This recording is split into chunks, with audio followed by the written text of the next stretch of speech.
Before Sonic the Hedgehog, we had Altered Beast as the pack-in game. Rise from your grave. And, I mean, why not? It utilizes all 3 buttons with a jump, a punch, and a kick. 2 players simultaneous on this one, taking advantage of both controllers. Super fun game in the arcade, so now you have that arcade experience right at home with your Sega Genesis. Kind of an interesting title on this one too. When you pick up the orbs, you get stronger and stronger, then after 3 orbs per level, you turn into a monster, a beast, an altered beast, if you will. And once you're the beast, then you can start, defeating the bosses and all that. That's how you're gonna win. There's a different beast on most stages, and if you don't get all your power-ups by the time you hit the boss just turns around and walks away. Doesn't even want to deal with you. You have to go back through and collect more orbs so you can get through and then fight the bosses on this one. A classic for sure, super nostalgic for Altered Beast. A little frustrating at times, but still pretty fun.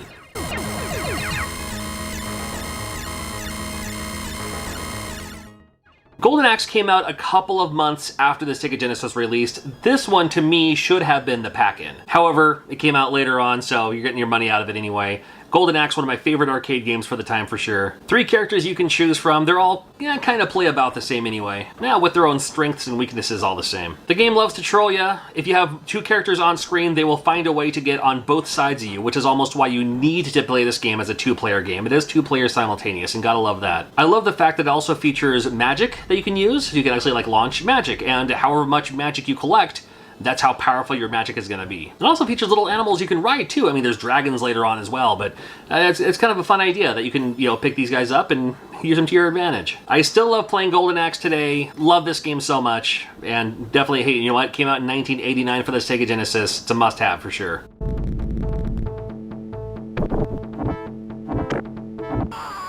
Keeping up with the great arcade games now at home, you have Super Hang-On, and although you don't have the bike that you can actually sit down on as a controller, you have to play with the Genesis pad, well, it still plays okay. Now they could have, like many other, made a great car racing game, but they decided to say, you know what? Let's do a motorcycle game. Yeah, why not? It worked out pretty well for them. Of course, it worked out even better in the arcade, because you have to actually sit down on an actual, motorcycle type device and lean into your corners left and right and all that. That was super fun. It's your typical racing, driving style game, just you happen to be on a motorcycle. It's called Super Hang-On.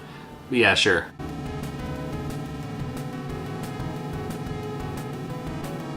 Super Thunderblade as well. Now, maybe a little bit more difficult since you don't have an arcade stick, you just have the D-pad, but still plays okay. Now, this was years before Star Fox came out, so this is the kind of game, when Star Fox came out, everyone was gushing over it. I was like, yeah, I played it before. It's called Super Thunderblade. Now, I know it's not exactly the same, but still. I loved the 3D-ness of this game, especially when it first came out. And I'm not very good at it, as you can clearly see, but it's still fun to play around with. No, it's a behind-the-back, you have helicopter game, sure, why not? You have Super Hang-On, which is your motorcycle game. There's Outrun in the arcade, which is your car game, your driving game. And then you got a flying a helicopter game. But you're also shooting down stuff, which is kind of cool. If you had a Sega Genesis back in 1989, chances are you probably played this game.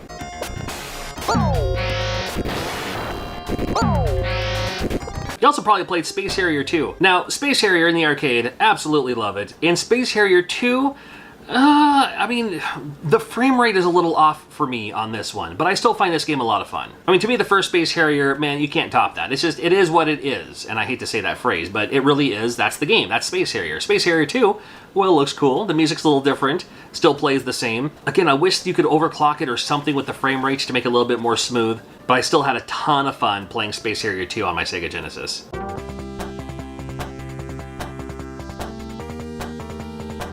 We've made it this far without even talking about Alex Kidd and the Enchanted Castle. Now, Alex Kidd was kind of the unappointed mascot character for Sega, between the Master System, the so many Master System games, and now one of the launch titles as well for your Sega Genesis. Now, if you're gonna launch a video game system, especially a console that we would consider retro now, you gotta have a Mario type game. You gotta have that cartoon-looking platformer that's just fun for all ages. And this one is a little frustrating for all ages. Because you don't jump the way you want to jump sometimes. Sometimes you end up just dying because you didn't see the thing. And so much of these games, I don't know why, but it relies on that junk and pawn system. It relies on the paper, rock, scissors idea to defeat enemies, which is like a luck of the chance of the draw. It shouldn't be the case. You can get items that will make it so you can see what they're predicting, and then you can choose the item, or choose the ability that would, defeat them. But it was just interesting enough, just different enough that this was the game that you had to have for the Sega Genesis in 1989. It took me a long time to beat this game too. I didn't actually beat it until literally about 8 years ago. And I've tried, but it took getting one of those Genesis collections to finally go through this game. Alright, probably the coolest opening cinematic ever. Oh my god, Revenge of Shinobi. I loved Shinobi in the arcade. And Revenge of Shinobi, oh man, way even better. Way even better on this one. I like the fact that you have your throwing stars, but if you get close enough, you can kick them or use your sword. But you can ration your throwing stars if needed. But you pick up a ton of them along the way, so you don't need to really ration them. I mean, you have plenty, and you'll always pick up more. Just like Shinobi in the arcade, you also have your special magic ability. There's a few of them you can choose from on this game, but fun to have. And with Revenge of Shinobi, you can't go wrong. This is a must-have for sure for anyone with a Sega Genesis. And the fact that this game came out during that first year, it's not even the full year. I mean, it came out later. It came out in the autumn of 1989. And the fact that it lasted this long and is still as great as it is today, that tells you something.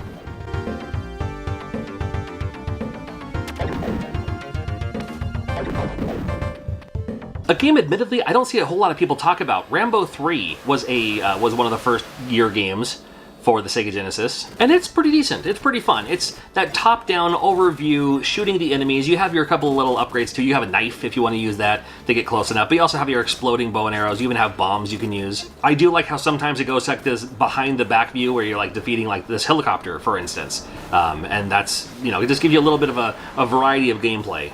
And a little variety too, sometimes it's not just get to the end of the level, sometimes you're in this area and you have to find, in this for instance, you have to find the secret agent. And if it's not the secret agent, they'll let you know. But you're looking for the secret agent, that's how you can get past this level. Rambo 3 is pretty awesome and I'm glad it came out when it did. Man, year one, can you believe that? 1989. Well, it makes sense to grab something like Rambo 3 because it was based on a movie for the time.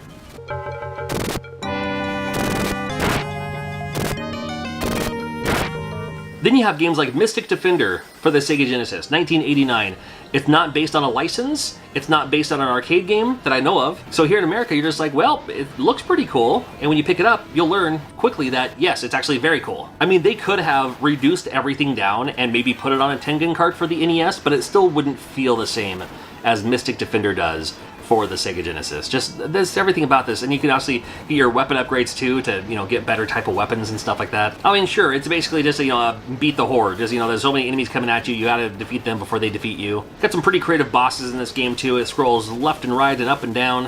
It has that weird kind of spooky, ghostly element to it. I mean, some of these enemies remind me of the parade scene from Paprika, if you know what I'm talking about. It's always fun to see what kind of enemies are going to pop up next in this game. That's super fun. I love this one.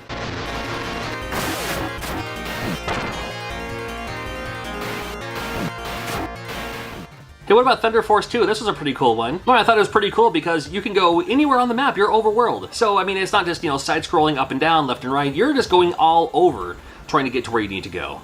And a couple of varieties of guns you can use too. Whether you want to shoot forward and behind you, whether you want to shoot just a bunch of bullets all at once in front of you. Hey, whatever works best for you. It's one of those games I'll probably die more by crashing into a wall than by the enemies. But I still had a lot of fun with this one and happy to see it. If you are looking for that vertical shooter, look no further than Truxton. This is a fun one. I remember renting this one. I never owned it. However, just a classic fun arcade-style vertical scrolling shooter. And you can get some awesome weapons and upgrades as you play through these rounds, play through these missions, play through these levels.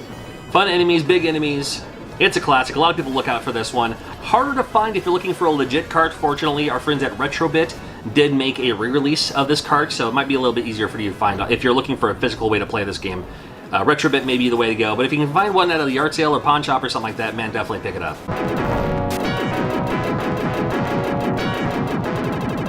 I remember a time when some people were kind of clowning on Genesis for not having enough Capcom support. And Capcom made several games. I think they were more bugging about the fact that they didn't have a Mega Man or Street Fighter 2 yet, which did come out later. But Capcom had a ton of games for the Sega Genesis, including Ghouls and Ghosts. Now for me, as far as I'm concerned, Ghouls and Ghosts is superior to Ghosts and Goblins in literally every way.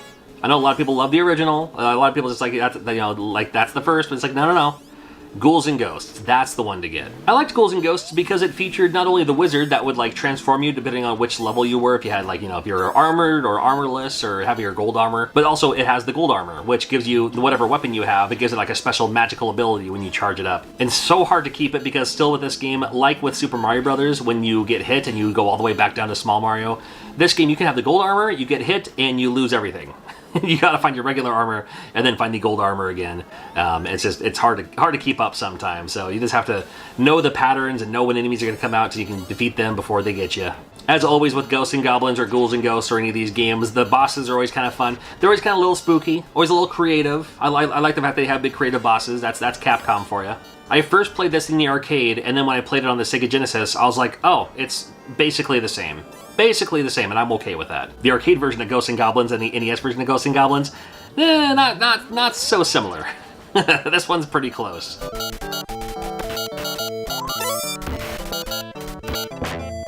Another arcade game come home is Forgotten Worlds. Great shooter on this one. It's a horizontal shooter, and don't get it twisted beyond that. It's definitely a horizontal shooter. However, you have your satellite around you, and the unfortunate thing for the Sega Genesis is at the arcade, I think it used a pivot controller, like a spin dial, to choose your direction that you were shooting. And on this one, since you don't have that on the Sega Genesis, your A button and C button will rotate you left, counterclockwise or clockwise to shoot in that direction, your B button being the firing button. It is doable. It's accessible, it's okay, but still fun to see for the Sega Genesis, and it's still a lot of fun, and you can still play this game today. You don't have to rotate. You don't have to spin around. You can just shoot forward the entire time, and you probably get pretty far, maybe even beat the game that way. I have to challenge myself with that. Forgotten Worlds is definitely worth checking out. Good old Capcom on the Sega Genesis. The first game for the Sega Genesis that was released in 1990 was a cute game called Zoom, and though it wasn't super marketable, I thought it was a lot of fun. Well, it's just kind of your cutesy puzzle game. It's called Zoom because you're always zooming, you're always moving, and when you move, you leave these traces of lines behind you, and when you square in these little individual squares, they start to flash. Now, the goal, you can figure it out if you haven't played this game already, is you have to do that for every square on the board. Yeah, there's gonna be these guys in the way of you too. You run into them, you die, so there's little things you can do, like, you know, you can like drop pellets behind you or something like that, which I know sounds weird, to kind of push them out of the way. And don't worry, you can also jump over them, Pac-Mania style, so that'll help you out a lot too. It's a Sega Genesis game that not a lot of people ever talk about. I had a lot of fun with it, and you know, if this is up your alley, just kind of a fun, cute, simple puzzle game, that might be worth checking out today. When it comes to old school Sega Genesis fans, you've probably heard people talk about Herzog 2, or Herzog Zooey if you were middle school John Riggs. This is not a game you can just pick up and play. If you find it loose somewhere, no manual, no instructions, this game's kind of confusing up front. But once you figure it out, it's a lot of fun. I don't know what you would classify this as, and maybe help me out in the comments. Is this, it's like real-time strategy for the time, but still gives you the control of action in your hands? Well, it's you versus them, red versus blue. You play as red on this one. You can do 2 players simultaneous too. And you have to capture the bases by, you have your little infantry. You can use your gold to, you can get missiles, you can get tanks and stuff like that to defend your bases. But then you have to get your guys to the neutral bases to overtake them. As your airplane, you can also transform into like a shooting robot thing. And of course, when you're transporting your guys, you can turn into like a carrier in a way. Just in that little bit, I probably already made this game more difficult than it sounds. It's really not.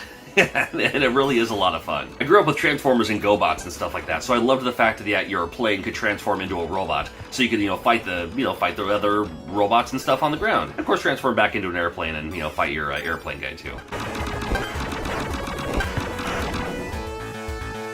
RPGs were just starting to take off and just get noticed, and Phantasy Star 2 was one of the games that, a lot of people maybe grew up with Final Fantasy, a lot of people grew up with Dragon Warrior back then, and a lot of people grew up with Phantasy Star. I don't want to call it your basic turn-based RPG, because it's not. However, it is a turn-based RPG, so you keep that in mind when you check out Phantasy Star 2. But this game is iconic. It's a classic. Phantasy Star 2 is on a count-on-one-hand list of turn-based RPGs that kind of catapulted what RPGs are today. It all started with this game and a couple of others. To many, it all started with this game.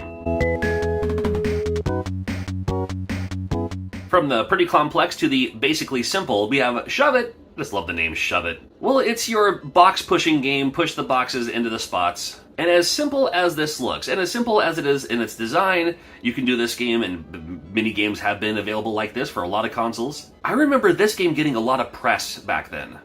Maybe it was just in magazines more often, like in the form of advertisements, but I remember seeing this a lot. And hey, it's easy enough, simple enough, just push the blocks into the spots. Well, it starts out easy enough, then after a while you're like, how do I do? What's going on? I still had fun with Shove It, and if nothing else, the name alone is amazing.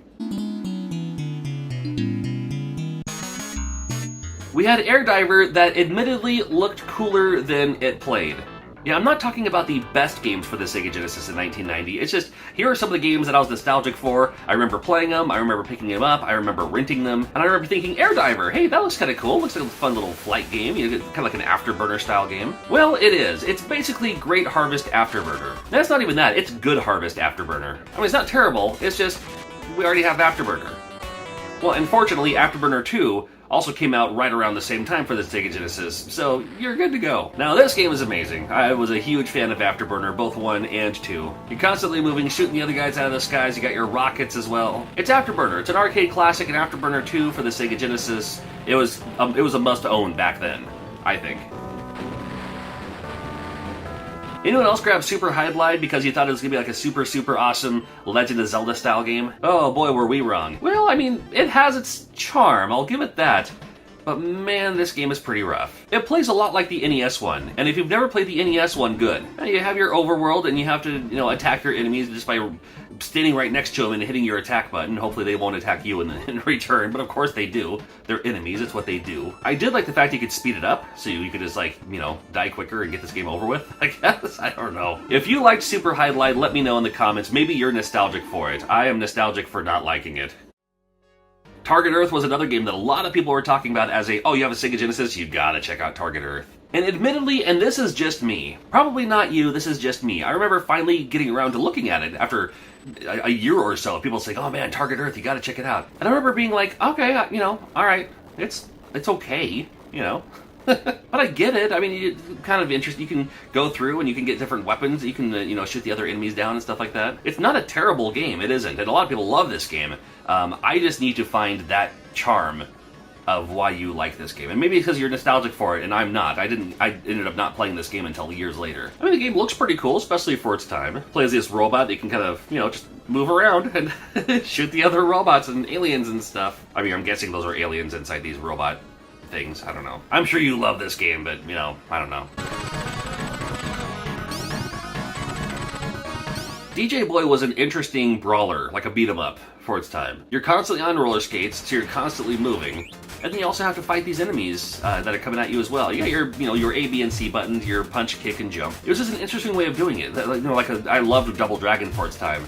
So it's like, oh, but this game, you're constantly moving. You're always moving, trying to get to where you need to go next. It was also the first game I remember reading about that there was a controversy behind this game coming out in the US, where the Japanese version was not very appropriate for one of the bosses that wouldn't fly in America. So they changed it so it wouldn't be as bad, but then when you still see the boss, you can kind of understand why they changed it. Now this is the boss in the US version. It's a recoloring of a boss in the Japanese version. Won't go into it from there. I'm glad they did that for the US version. I'm glad it didn't fly back then. It definitely wouldn't fly by today's standards. Ghostbusters was definitely one of the games to grab for the Sega Genesis back in 1990. I remember playing this game for the first time at my friend Aaron's house, and I remember thinking to myself, wow, this game, you could just tell this game was made in Japan. And I can't tell you why. It was like a Sega Genesis version. Everything is like chibi, you know, like like the bigger heads and the, you know, stockier bodies and all that. But what a fun game, and what a fantastic game, and what a great game. I, like many, huge fan of the Ghostbusters, and the fact that they made a Sega Genesis version, because especially after sludging or trying to play the NES version, oh my god. The NES version was confusing. It just wasn't a very good game, to be honest with you. I know the game gets better, like once you figure out how to play it, of course it does, but you have to figure out how to play it. This game gives me the things I like in video games. Just give me a platformer, run and gun style. You can get your upgrades and stuff like that. The bosses are pretty cool. I mean, the enemies are great, kind of creative, kind of creepy a little bit. Big fan of Ghostbusters for the Sega Genesis. Absolutely love this game. Definitely one of the best games that the Genesis had back in 1990. along with Moonwalker. Talk about back-to-back hits, good lord. Now, I honestly don't know why I liked this game so much. Now, if you reskinned this game so it didn't feature Michael Jackson, didn't have Michael Jackson's music in it and everything, just reskinned it as something else, you know, that's like somebody with a magic wand or something, I mean, it would still be okay. The fact that it starred Michael Jackson and it had Genesis version Michael Jackson songs in it, that was amazing for its time, especially for its time. I mean, the gameplay is simple enough. Find the Annies, of which there are several in each stage. Sometimes behind the door, sometimes behind the, the window or stuff like that, and then other stages, like sometimes in a trunk of the car. I thought it was interesting that your dance moves is what would defeat the enemies. I mean, what else are you gonna do with Michael Jackson, right? He's a lover, not a fighter. You can spin around, toss your hat, use that as a weapon. The highlight, of course, naturally, is when you use your magic meter and you get all the enemies to dance on screen all at once. That was always the best part. Michael Jackson's Moonwalker for the Genesis. I think it's still fun today. It's definitely worth checking out if you haven't done so yet. And if you had a SEGA Genesis back in 1990, you're definitely playing this game. Michael! Columns came out in 1990. Well, Tetris it isn't, but it was their own take on a puzzle game. And hey, you know what? This game is 2 players simultaneous. The NES version of Tetris wasn't.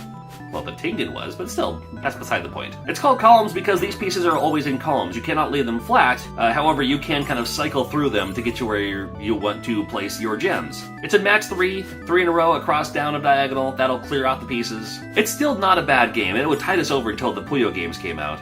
However, it's just, I mean, for its time, it was worth checking out. Again, it wasn't Tetris, but, you know, kind of by that time I was already a little bored of Tetris. I know it's hard to say because there's like Tetris tournaments today, and I still love Tetris today, but I was looking for a something new, and this was that a something new.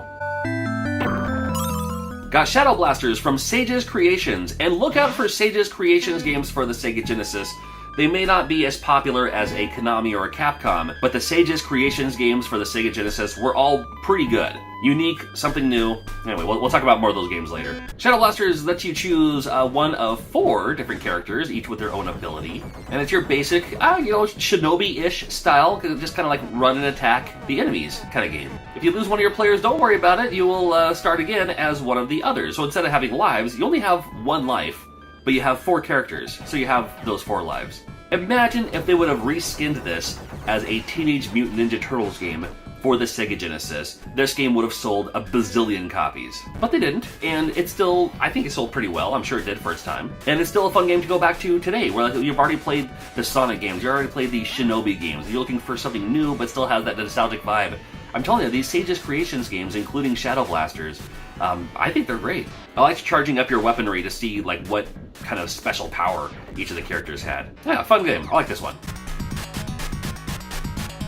Well, you have to check out Atomic Robo Kid, if nothing more than just it looked cute, because you played as a little cute robot. This game may as well just be a horizontal shooter, however, you move at your own pace. You can glide around a little bit, you can shoot the other enemies too. 1-hit kill on this one, fortunately, start out with a bunch of lives. You get weapon upgrades as you move on to. This was another one of those games that they really talked about a lot in video game magazines for its time, so I had to check it out. It was one I rented. I don't think I ever owned this one, but I had fun with it. eSWAT was pretty popular for its time too. I did not know it was based on an arcade game back then, but I sure did play the SEGA Genesis version. And again, capitalizing on that Shinobi style. Plays a lot like Shinobi. You play as a cop, shooting the other enemies in the kneecaps. You move through these pretty large stages. I mean, the first boss you encounter is a helicopter, so that tells you something. And then some of the stages have pretty unique designs to them too, like this one, like you're right on the elevators. I didn't play it as much in this gameplay footage, but the fun of it is when you get to like the final stage of each levels, I guess, then you get your eSWAT suit. And that's when you're super buff and you're like kind of like an armored suit shell, the thing that you wear and stuff like that. Super fun. I remember having a lot of fun with the eSWAT. Oh, the creepiness, but still look pretty cool on a TV screen. In Sector X, again from SEGA's Creations, I'm telling you. It is your horizontal shooter, however you play as a bug, and you're killing the other bugs. Really don't need to say a whole lot more past that, but the people who have played this game, the people who like this game, they really, really like this game. I'm included in that too. Fun music on this one too. There were definitely no lack of shooters. There's several of them I didn't even cover in this video. Thunder Force 3 is included on the list, because it has to be on the list because it's a Thunder Force game. I like the fact that instead of picking up your speed boosters, you choose how fast you want to go. If you want to slow down, you want to speed up, it's just the push of a button. And then the weapons you pick up will just give you that option to have those weapons too, until you get hit, and then you lose that weapon. Fast paced, pretty difficult on this one, at least it is for me. Love the music in this game. Thunder Force 3 came out for the SEGA Genesis in 1990. Yeah, while we're talking about shooters, let's talk about Whip Rush just for a second. Again, several shooters that I didn't even cover in this video. Just because there's so many of them. That might be its own video later on. But Whip Rush was cool just because it just looked cool. I don't know.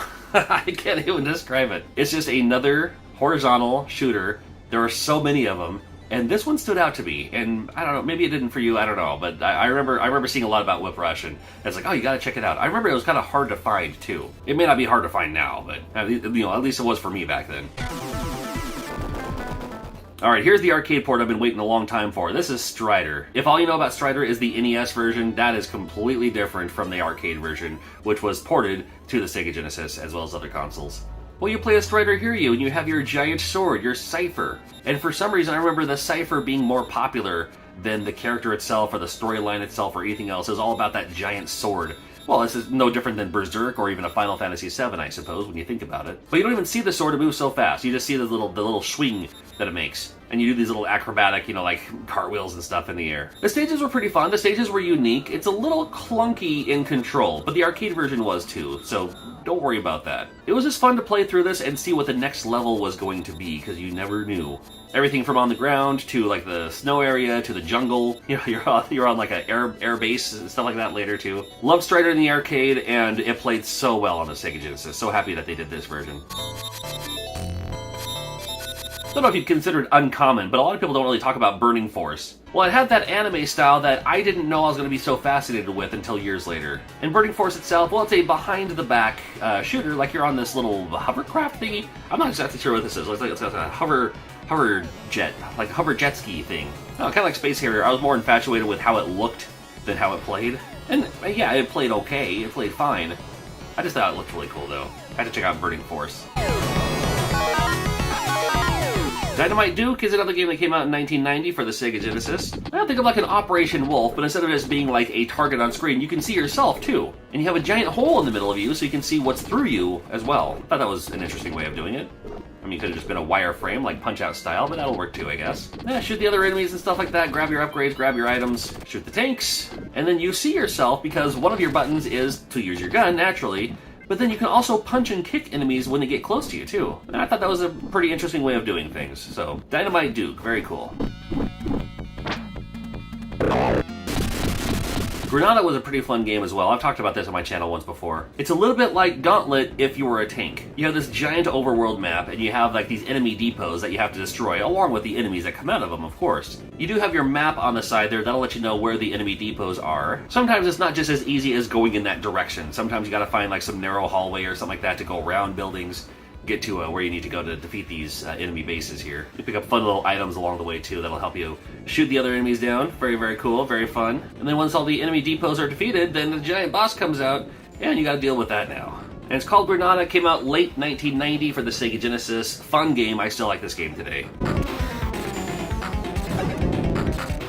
And if you've had a SEGA Genesis up to this point, the game you got for Christmas was probably Castle of Illusion, starring Mickey Mouse. Well, it is just a platformer, but this is a SEGA Genesis-style platformer. Got the Disney vibe and everything. You play as Mickey Mouse. You can either throw apples at your enemies or just bop them from above. It's not like Super Mario Bros. Where you just have to jump and then land on them. If you just do that, you'll actually take damage. You actually have to hit the jump button again to kind of butt bounce them in a way. This is the game that a lot of people have nostalgic memories for. Mickey Mouse Castle of Illusion. Don't need to talk about it too much from here. It's just a fun platformer. It's the platformer to have for the SEGA Genesis because there honestly weren't a whole lot of these kind of cartoony platformers for the SEGA Genesis in 1990. SEGA Genesis 1991 was around that time where even Nintendo loyalists were starting to take notice. Aero Flash came out at the beginning of the year, an amazing shooter. Now, in my opinion, the TurboGrafx 16 may have been the best console for shooters in the 8-bit, 16-bit era, but SEGA Genesis had so many amazing shooters as well. And this one was fine, nice and easy to control. You could actually kind of transform too from like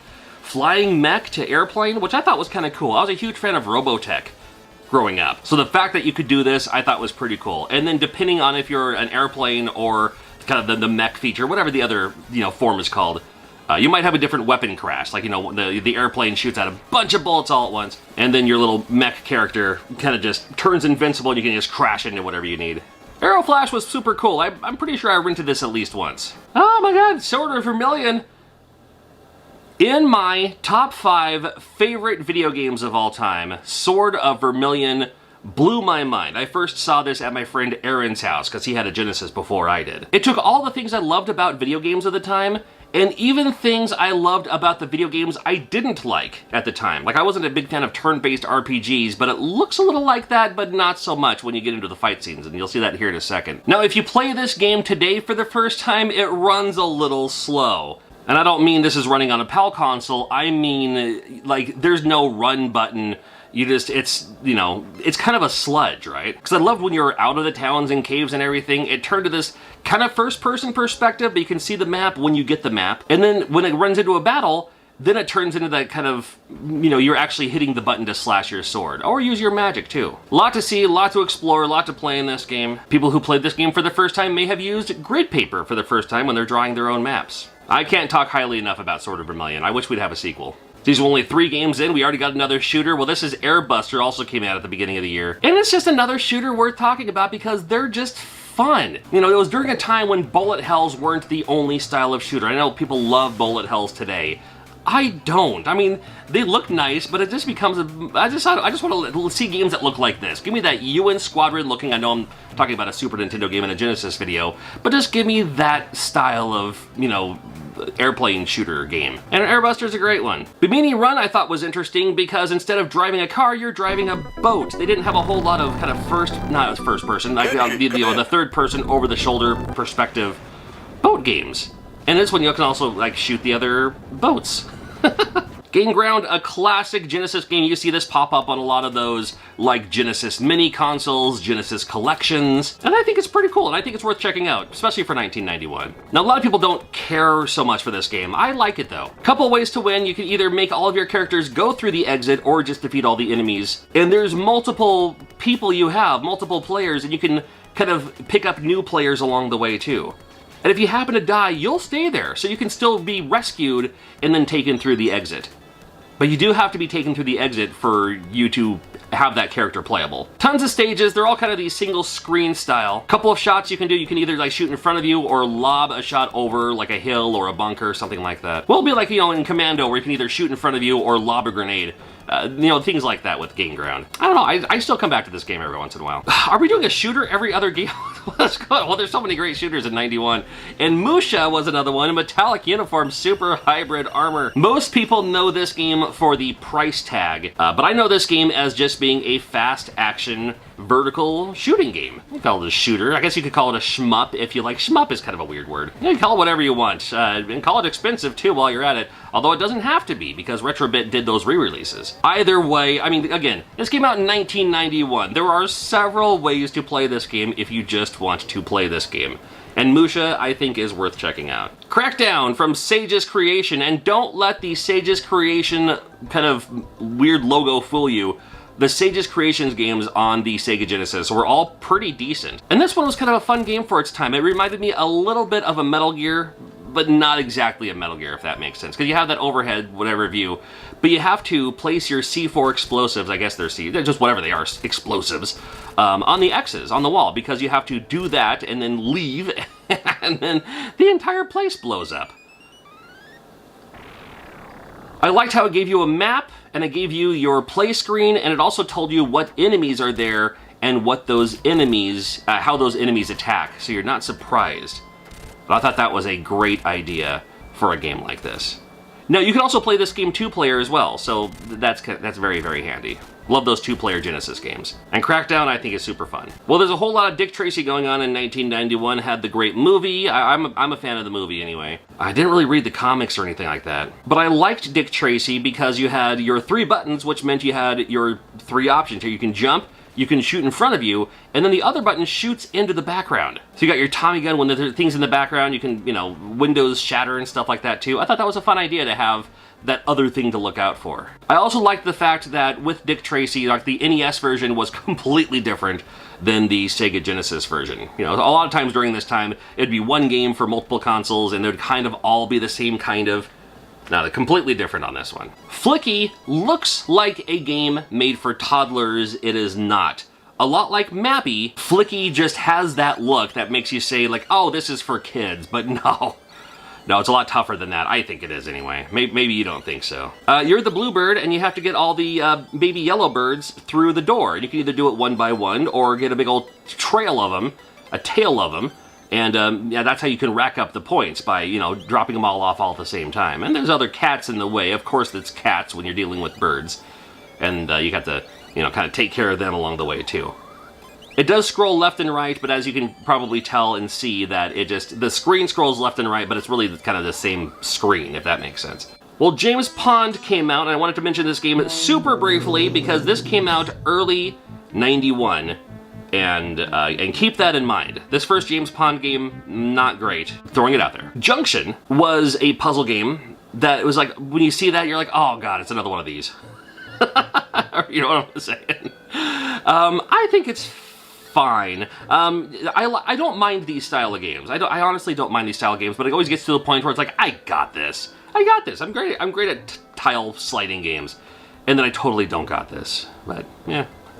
I remember seeing this for rent a lot, and I think I checked it out once, but I was just like, nah, alright. But it did come out in 91, so I thought I'd bring it up. M1 Abrams Battle Tank was a game I was exceedingly excited to check out. Oddly enough, because I'm not into war, I'm not into tanks, I've never been into battlement and strategy and stuff like that, but I just liked how this game looked for the time. Because this is 1991. Now, if you played the game Draken for the Super Nintendo, it looks a little like that, but on a SEGA Genesis, and the SEGA Genesis is not known for scrolling techniques, you know what I mean? But it was about as good of a first-person, I mean, like, battle tank style game as I could get for the time. And I loved Battle Tank in the arcade.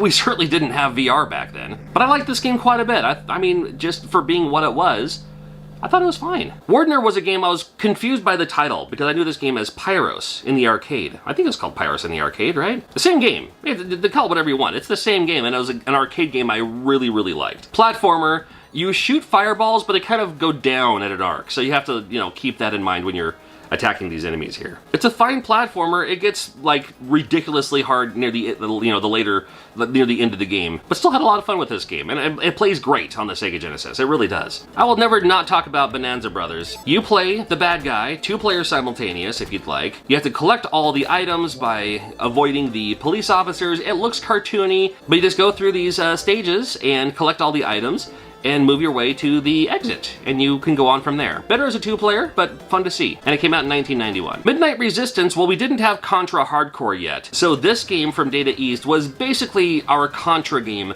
for the SEGA Genesis. Not as smooth, it is pretty choppy, but it still plays pretty well. If you can get over the choppiness of the game, which isn't terrible, but I mean, looking at it now, it's probably pretty terrible. It could have been better, and it's still fun. Midnight Resistance, might want to check it out. Shadow Dancer was a new Shinobi game, and Shinobi was one of the staple SEGA games for the time, but this game featured a dog. Or a wolf? I think it's a dog.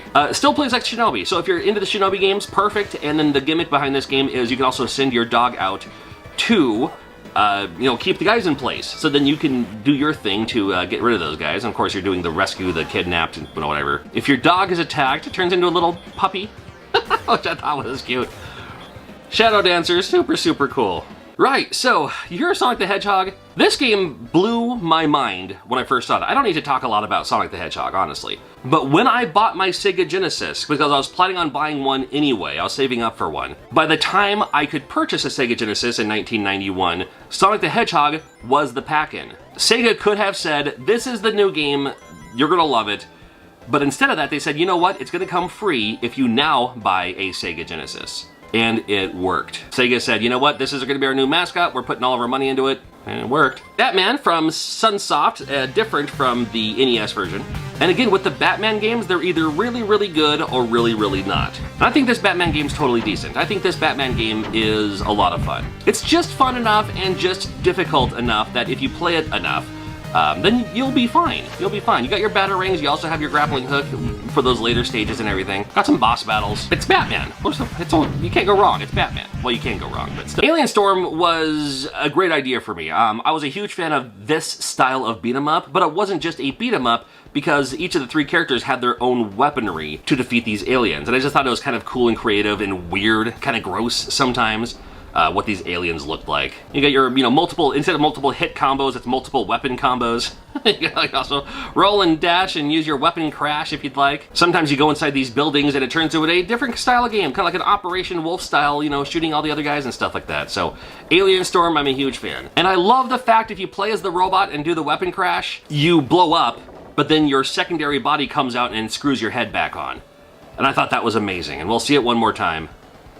Phantasy Star 3 was a game a lot of Phantasy Star fanatics were looking forward to, and I think it was well received. I remember this game being well received. It certainly looks neat. I've always loved the soundtrack to the Phantasy Star games. I've never personally gotten into them, because man, they are an epic adventure that will, you have to use your entire life, and I mean in real life. You have to just use up and focus on this one game for so long. I just could never get into them, but I understand the appeal. Well, we had Batman earlier, so now we have Spider-Man. I know it's two different universes and two different companies completely. I could have swore this game came out earlier than 91, but here we are. I was a big fan of Spider-Man, always have been since I was a kid. I used to have Spider-Man underoos, and this game, you have your, of course your attack power and stuff like that, but you can also, grab onto the walls. You can, use your web in different ways, either by swinging or by, capturing the enemy, or you web them up, yeah, whatever. Features a ton of the classic Spider-Man villains in this game. It's a very neat game, especially for the Sega Genesis. Remember earlier when we talked about James Pond briefly? Well, the same year they came out with James Pond 2. They were not waiting for the sequel. Here's the thing though, the first James Pond, whatever.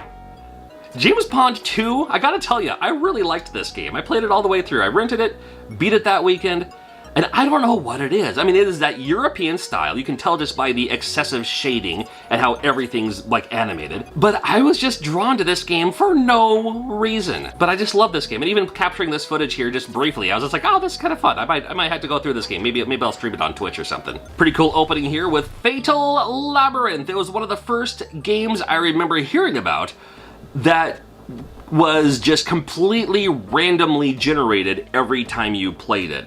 And my brain still couldn't wrap its head around how it's like, how is it different every time you play it? The rooms are different, the hallways are different, the enemies might randomly show up differently, where the items show up and stuff like that.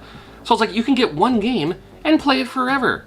And it'll be different every time you play it. I thought that was such a fun idea for a video game. Now, there's lots of games that are like that, but this was one of the first ones I remember doing that. Now, I do wish you had the ability to attack with your own sword button. It's one of those games where you just have to walk into them and then they hit you, you hit them, they hit you, you hit them.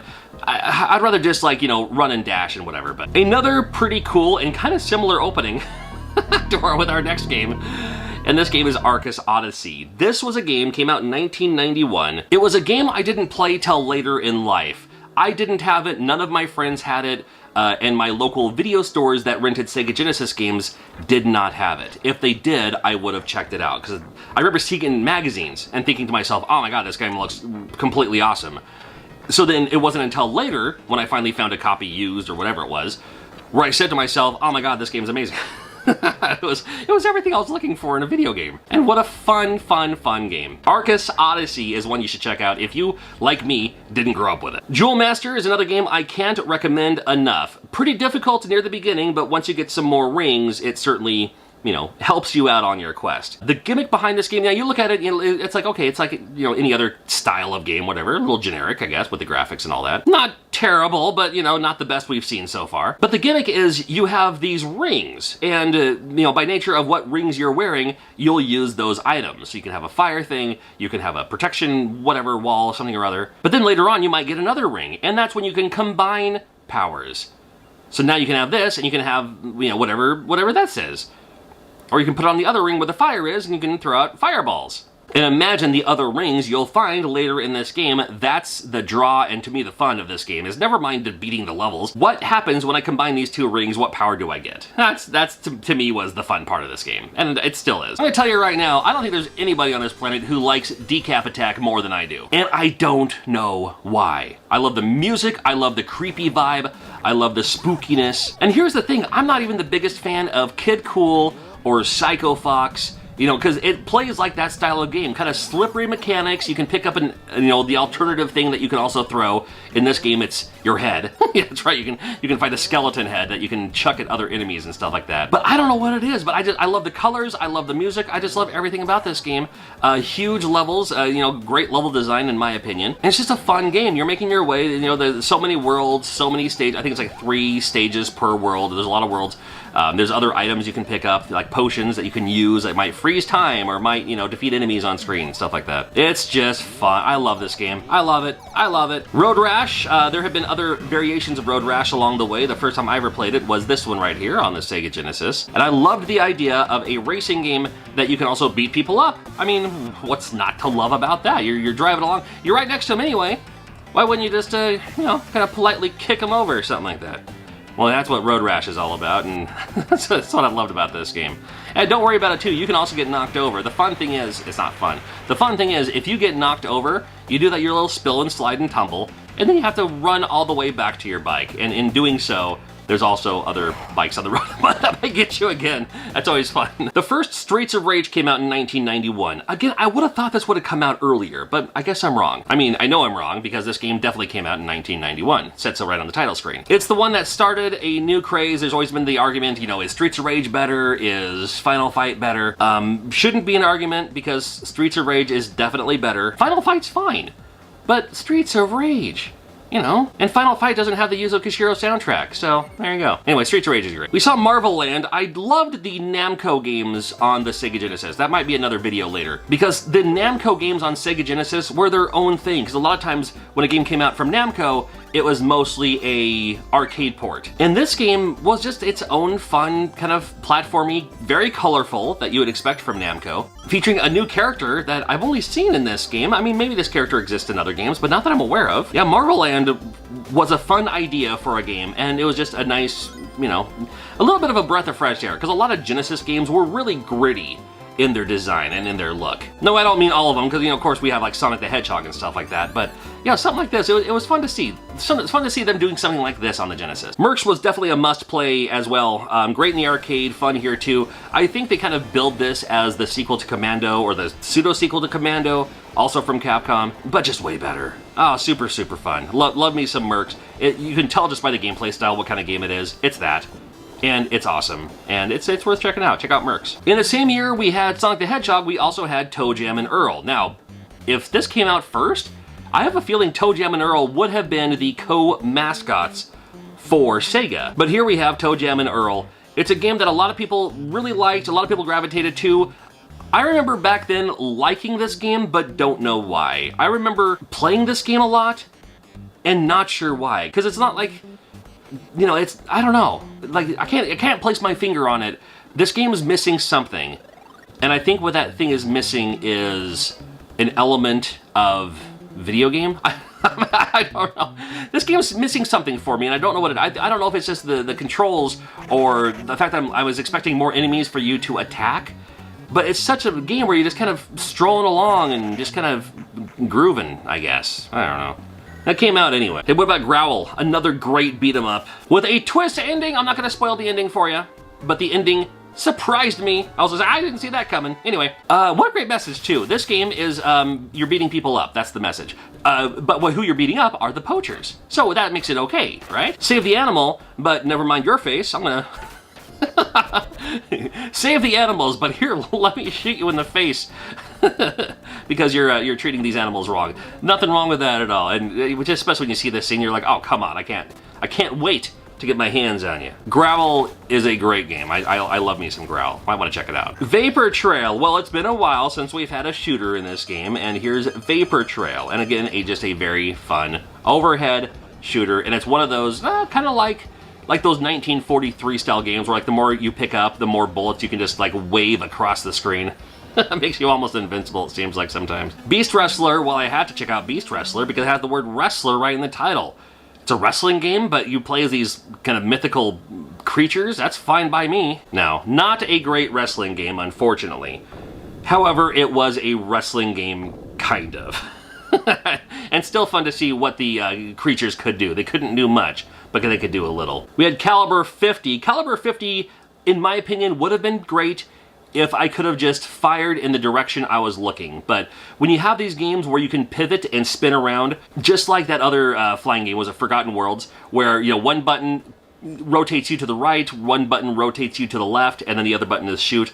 Sometimes it gets a little confusing because there's a person right next to you and you want to turn around and shoot them, but you have to hold the button down until you're facing them and then shoot them that way. This game can be fun and you do kind of get used to it. I just wish I had that option too. Welcome to the Fight Palace. Oh boy. I remember seeing this game mostly in magazines because this is the kind of game that would be advertised in magazines. Slaughter Sport, the name of this game. It's supposed to be a 2D fighter.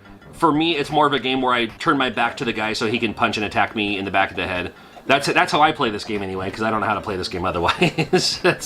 Every time I've tried to play this, I can never turn around in time. They always just end up, slaughtering me, I suppose. The SEGA Genesis Games that came out in 1992. Kicking the year off with Art Alive. This was the SEGA Genesis answer to Mario Paint, and Mario Paint it was not.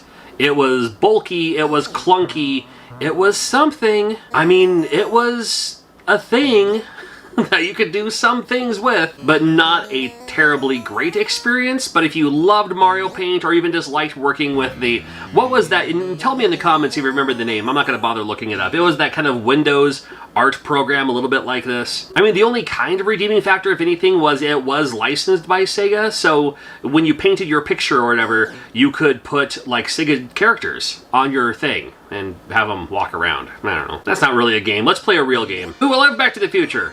Oh, not 3. Well, yeah, I remember renting this like once and not getting past the first level. You thought the double jump stage in Lion King was difficult. I can't even get past the first level in this game. And maybe you got farther than me, but it had come out in 92. I just wanted to showcase it briefly. I remember seeing it on our rental shelves a long time at Crazy Mike's. Golden Axe 2 came out early in 92, and this ruled. I was such a big fan of Golden Axe in the arcade. Literally have a photo of me playing Golden Axe in the arcade from back in the day. And I loved Golden Axe, I just did. And Golden Axe 2, when it came out, I was like, oh, hey, cool, a sequel to this game I really like. It won't be as good. Turns out, I think it's better. Now, I have more nostalgia for the first Golden Axe, of course. But if you love Golden Axe, this one's the one to play, my friend. Same idea, same characters, stay with the magic and all that too. And what I loved about this game is you get to choose how much magic you want to spend. Now, you don't have to use all your magic all at once. You can just do a little bit for now, then save the rest for later. Or if you want to just use it all at once, you'll get a much more powerful technique. Of course, the 3 different characters have their own thing going on. Golden Axe 2, amazing game. You play Heavy Nova. This was an interesting rental, at least. It was clunky, but I liked the fact that you could play as just this robot thing. I thought it looked pretty cool, and you had nice big graphics and all that too. I mean, I wish it controlled better, but you were also literally a robot, so maybe you control exactly as you should control as a robot that can kind of hover and kick and punch and stuff like that. Yeah. Here we go. SEGA Genesis in the United States was one of the few consoles that did anime games very well. Now, so often would a game like based on anime or something like that come out in the US, and they would change the graphics, change everything to make it more like grit and grimy and whatever. It's like, nah, just keep it anime, buddy. I didn't even know what anime was back in 1992. I mean, I knew what it was. I didn't know it had a name, whatever. So, Troubleshooter. That's what we're talking about. It's actually a very good shooter too.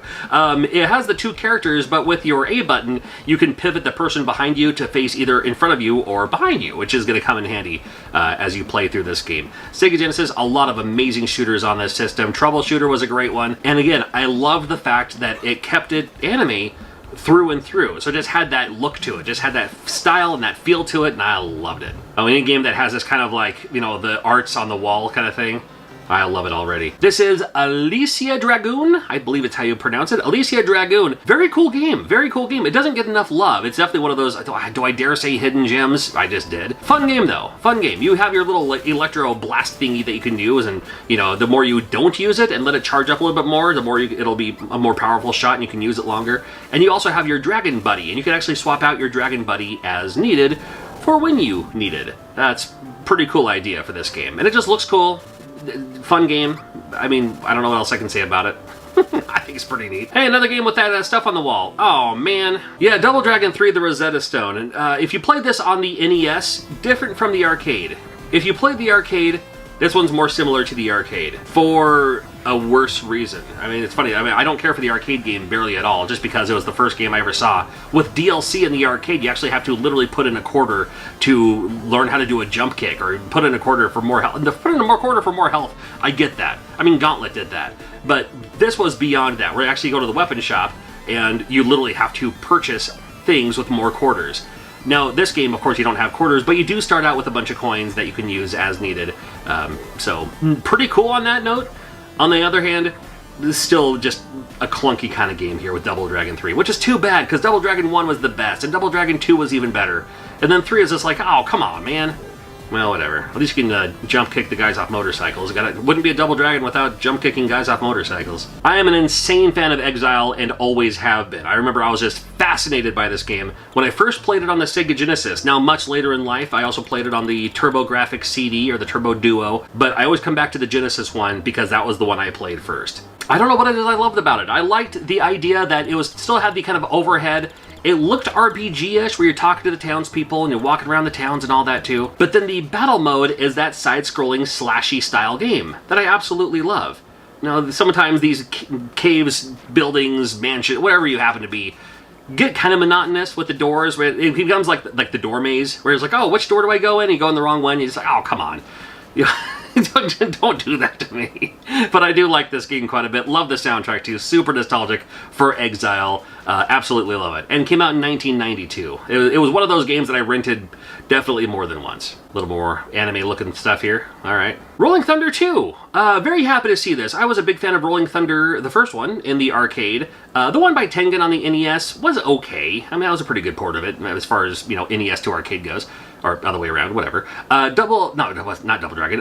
Rolling Thunder. Rolling Thunder 2, more of the same, and absolutely wonderful. And you can play as a girl in this one too. Start to introduce a little bit more female characters. Can we get a little bit more of that back in the day? Well, there's a few. This was one of them. And Rolling Thunder, great. The whole, like, go inside the doors and, you know, get the better weapons and stuff like that too. Can't go wrong. Desert Strike, Return to the Gulf. That's right, now we're returning to the Gulf. Oh, no, maybe that's right. Gulf War was maybe more like 91, so maybe, I don't know. We didn't learn about it in history because it was happening in history when I was in high school. So this was a very cool idea. There was a few of these games. There was Desert Strike, there was Jungle Strike, there was a couple of other strikes. And I liked these games. They were perfect rentals for me because you could just kind of fly around, big map, blow stuff up off the ground. What's not to love? That's it sounds like the perfect game to me. Just flying around and blowing stuff up. Absolutely. Desert Strike, this is the one that came out in 1992. Very cool. Man, Kid Chameleon isn't as good of a game as I want it to be. I do like Kid Chameleon quite a bit, and just the intro alone I thought was pretty cool too. I wish the controls were a little bit more tight. I wish it wasn't so slippery, or suppose. I do like the idea. It's a platformer. It's an action platformer, and you pick up these helmets. I love that idea. I mean, Mask was like my favorite cartoon of all time for the longest time. Toyline or whatever. You know what I mean. It's funny. I think I played with the toys more than watched the cartoon, but I love the cartoon. Anyway, I digress. Back to Kid Chameleon, where you're stuck in this VR thing, which is ahead of its time for its time. Again, this is like way before Lawnmower Man and stuff like that. And that was the fun idea. This game is a lot longer of a game than you would think, too. I remember renting this a few times. I did end up eventually owning it, and I never beat it. And it wasn't until later in life where I finally got the Game Genie for the Genesis and just typed in, like, you know, like Infinite Lives or whatever it was. And I was like, man, this is a long game. It goes on forever. but very cool idea for a game. I wish the play controls were tight. Still very cool. And people who grew up with SEGA Genesis, they're going to know them some Kid Chameleon for sure. Mystical Fighter was always a fun one too. Anytime I could find like a two-player, you know, beat 'em up kind of game where like my friends and I could play something for the weekend or even for the day, even like an overnight rental or something like that, always a good time for me. And this one here, you play as the Kabukis, which is always kind of fun too. Can't go wrong with a side-scrolling beat 'em up, and when you add the Kabuki factor to it, man, I'm all in. Toki was a game I loved in the arcade. I remember playing Toki, the first time I ever saw it in the arcade was in Seaside, Oregon, at that arcade on the corner. If you've been to Seaside, you know the arcade I'm talking about. And then there's the NES one, which plays like the arcade. The NES one is the arcade version, and then this one's like a sequel to it, I suppose. It's like it's its own thing. It's not quite like the arcade, but still it plays exactly like the arcade version. But the levels are different and all that too. So let's just kind of call it a sequel, I suppose. Very cool though. I mean, the fact that you play as a monkey is kind of fun. You spit out these things, you can get your upgrades and all that too. I like it. Oh, we're now in the future year of 2010. Watch out now. Two Crude Dudes. This is from Data East. I've heard someone say, like, oh, this is like a little side story or spin-off or pseudo-sequel to Bad Dudes, also from Data East. I guess I can kind of see that, I suppose. I liked this game. This is another kind of two-player game. We would just play this and have fun with it, whether it be my friend Dan or my next-door neighbor at the time. Just something fun to play. The fact that you could pick up cars and throw them was the best thing ever. You could also pick up people. You could pick up signs. You could pick up just about anything in this game and use it as a weapon. Gotta love that. Two Crude Dudes. I love it. Wonder Boy in Monster World. This one was great. This was that kind of side-scrolling. I loved the cartooniness of it. I loved the colors. I loved the music. I loved a lot about this game. This was very, very cool. Wonder Boy in Monster World, where you can get your items and get your upgrades and collect your stuff and get your coins. And you can grind for coins as well, because the enemies respawn really quickly.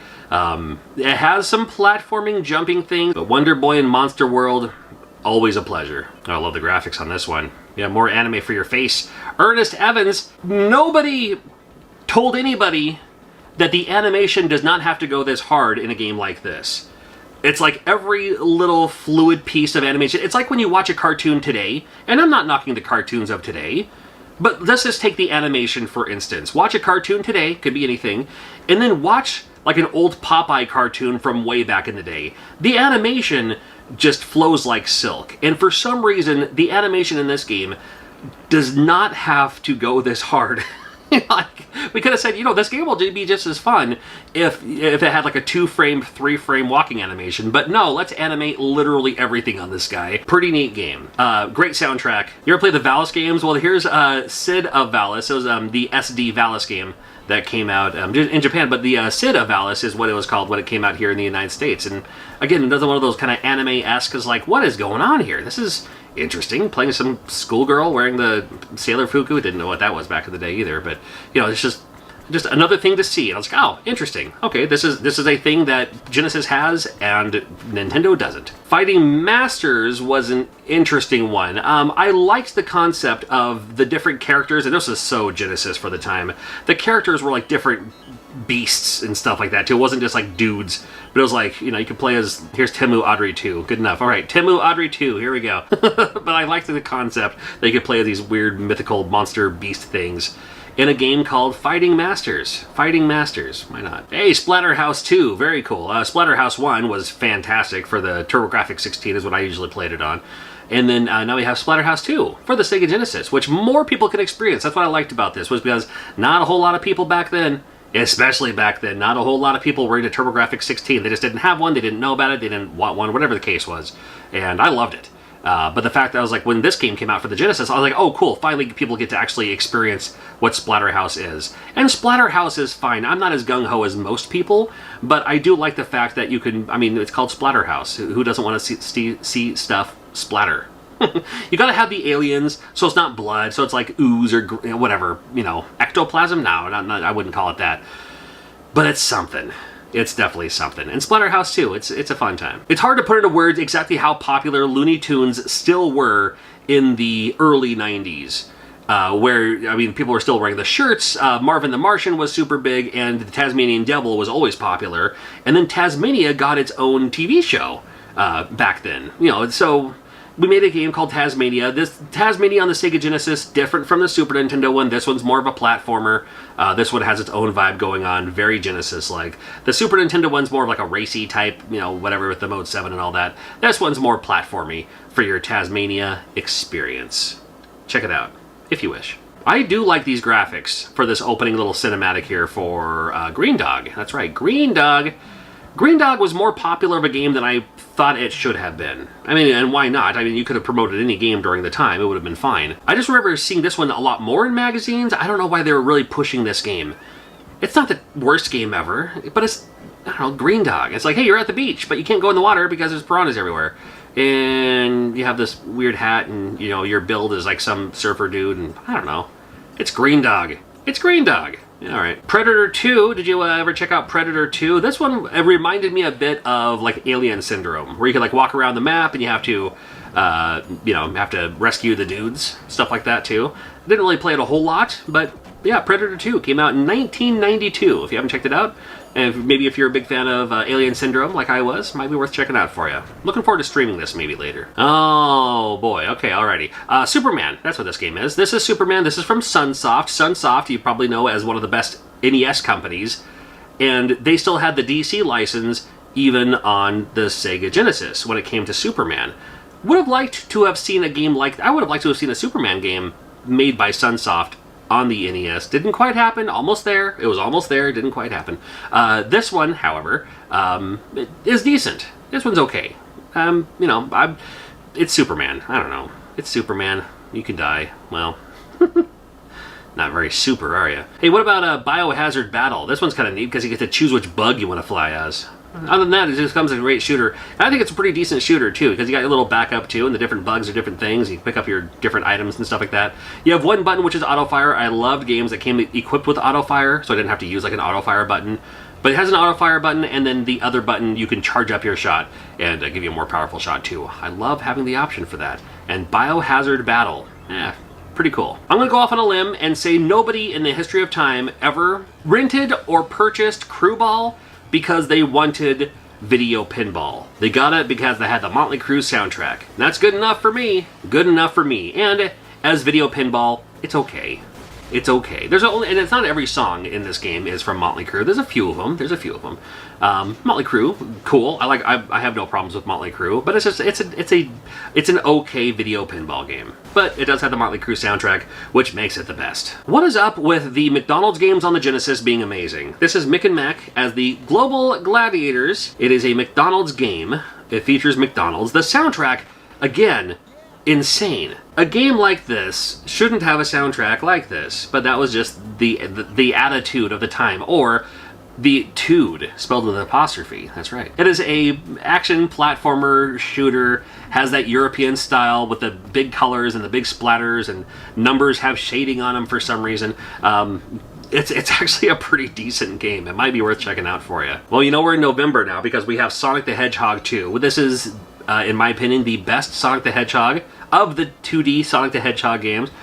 This one, I'm a Sonic Adventure fan, what can I say? But Sonic 2 was great because you could play as Tails. Player 2 could play as Tails. And there's like a race game and stuff like that too. But if you play as a one-player mode, the second controller can control Tails. Tails does not die. So you can always just use Tails or have a second controller or have your little brother or sister. I didn't do this at the time myself, or I just have someone else who just wants to be a helper. Play as Tails for you to help you defeat the enemies, or just help you pick up rings when you keep getting hit and stuff. So you at least always have a ring handy. The bonus stage, I liked way more than the bonus stage for the first one to get your Chaos Emeralds. I was like, oh, it's like 3D, but on a Sega Genesis. What? It's insane. Well, love me some Sonic 2. X Mutants came out in 1992, and I had high hopes for this game, but I also didn't even know what this game was all about. That makes sense. I was like, man, I can't wait to play this game. It looks super awesome. I'm going to rent it. Yeah, X Mutants. What does it mean? I don't have a clue. But it was okay. It was a generic Genesis game. I shouldn't say generic because it was a little bit more than that. But I don't know. Again, I didn't know what I was expecting, but it wasn't this. But I also don't know what I was expecting. So better than expected, but then also at the same time, I was expecting more? That makes sense? No? Well, X Mutants was that for me. You ever played the Genesis version of Sunset Riders? Now, you maybe have played only the Super Nintendo version of Sunset Riders. Excellent game. The Genesis version, when you finally play it, well, you can only choose 2 characters, so keep that in mind too. And you're probably already let down saying, what? In the Super Nintendo, I can play as all 4. This one's this one? Well, and this one plays a little bit different. This one's not exactly the same. This one is a little bit different of a Sunset Riders than the Super Nintendo one, but still very much so in vain. And there are people who say that they prefer this one to the Super Nintendo version. Still 2 players simultaneous. I know the Super Nintendo one is more based on the arcade one, and this one is its own thing, but it's not really its own thing. It was the limitations. I don't know. I thought it was great. I love it.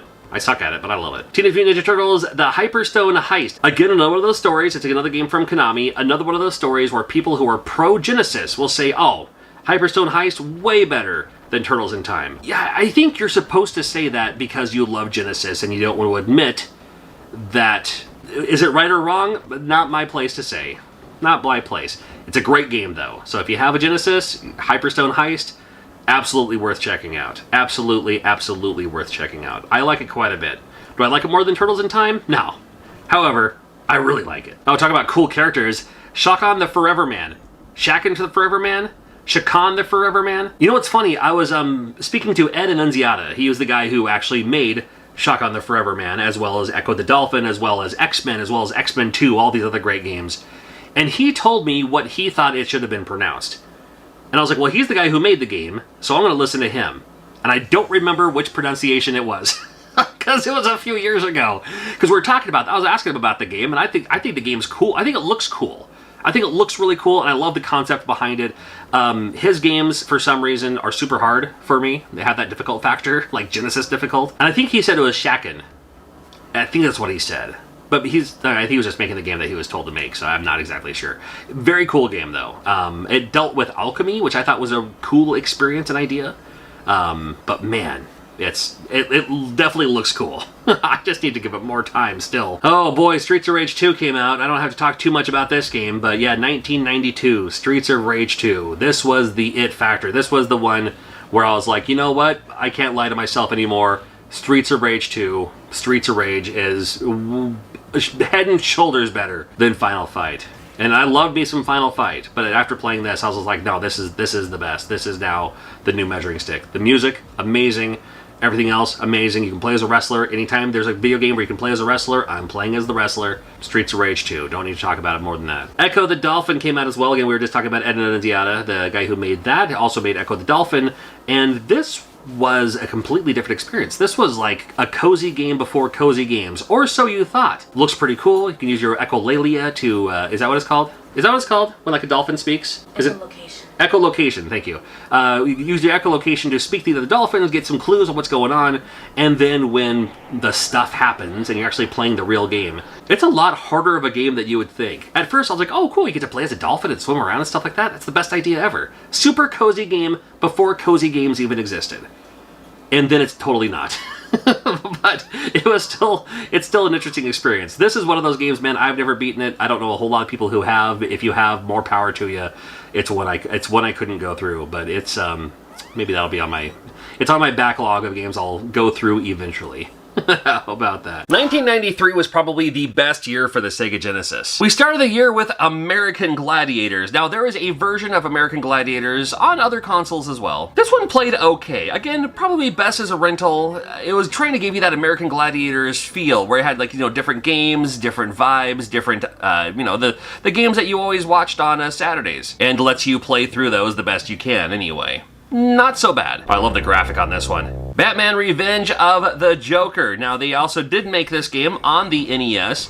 Came out for the Sega Genesis as well. And it plays very cool. It's not based on the movie on this one. This one's more on the comic book style. But it's great. It's Batman. You can't go wrong. And although, yeah, I know it's weird that Batman has a gun in this game, but we'll allow it. Oh my goodness, we got a Chester Cheetah game. Now, if you don't remember, or maybe you're not from the time, Chester Cheetah was the mascot for Cheetos. You also have to remember, this is a time before Flamin' Hot Cheetos existed. There was Crunchy, there was Puffed, that was it. Those were the only two Cheeto varieties you ever had. And during this time, around this time, so many products would have mascots, and oftentimes those mascots would become video games themselves. It plays like a basic platformer on this one. It was, again, worth a rental. But, what can I say? It ain't easy being cheesy. We had A Dinosaur's Tale. This is a movie I've never seen. However, this game I have played, and more difficult of a game than you'd give it credit for being a kid's game, because there are so many pitfalls right from the get-go that you'll die more often falling than you will from taking damage or anything like that. But it's honestly not a terrible game. Rollo to the Rescue came out early 93. It's another one of those video games that just had that European vibe, and I can't explain it. You just have to know it. You just have to experience it. Bright, vivid colors. Everything has a gloss to it. The sound, the music, everything just gives it that... I'm sure it was made in Europe, and that's okay. It's not a bad thing, I promise. It's a very simple game, definitely made for kids, but, sometimes, even every once in a while, you just have to reset your brain and play something like this before you move on to like Mortal Kombat or something, you know? Sorcerer's Kingdom came out, kind of an RPG style game. You play as the kid with green hair, perfect. You know, the graphics on this game I think are really good too. I love this style of graphic. This to me looks like a Genesis RPG, which, I mean, of course it is. The battle sequence, though, is you can find the enemies on the playing field or the battleground, and then when you walk up to them, then it initiates the battle. And it's kind of a turn-based, but you're standing there depending on where you are. A little confusing, not really for me. I wish you could just slash your sword, but it certainly came out this time. Wayne's World was another huge product, big in the movies. You know, the movie just came out, huge on SNL. The NES version, not great. The Super Nintendo and the Genesis version was basically the same.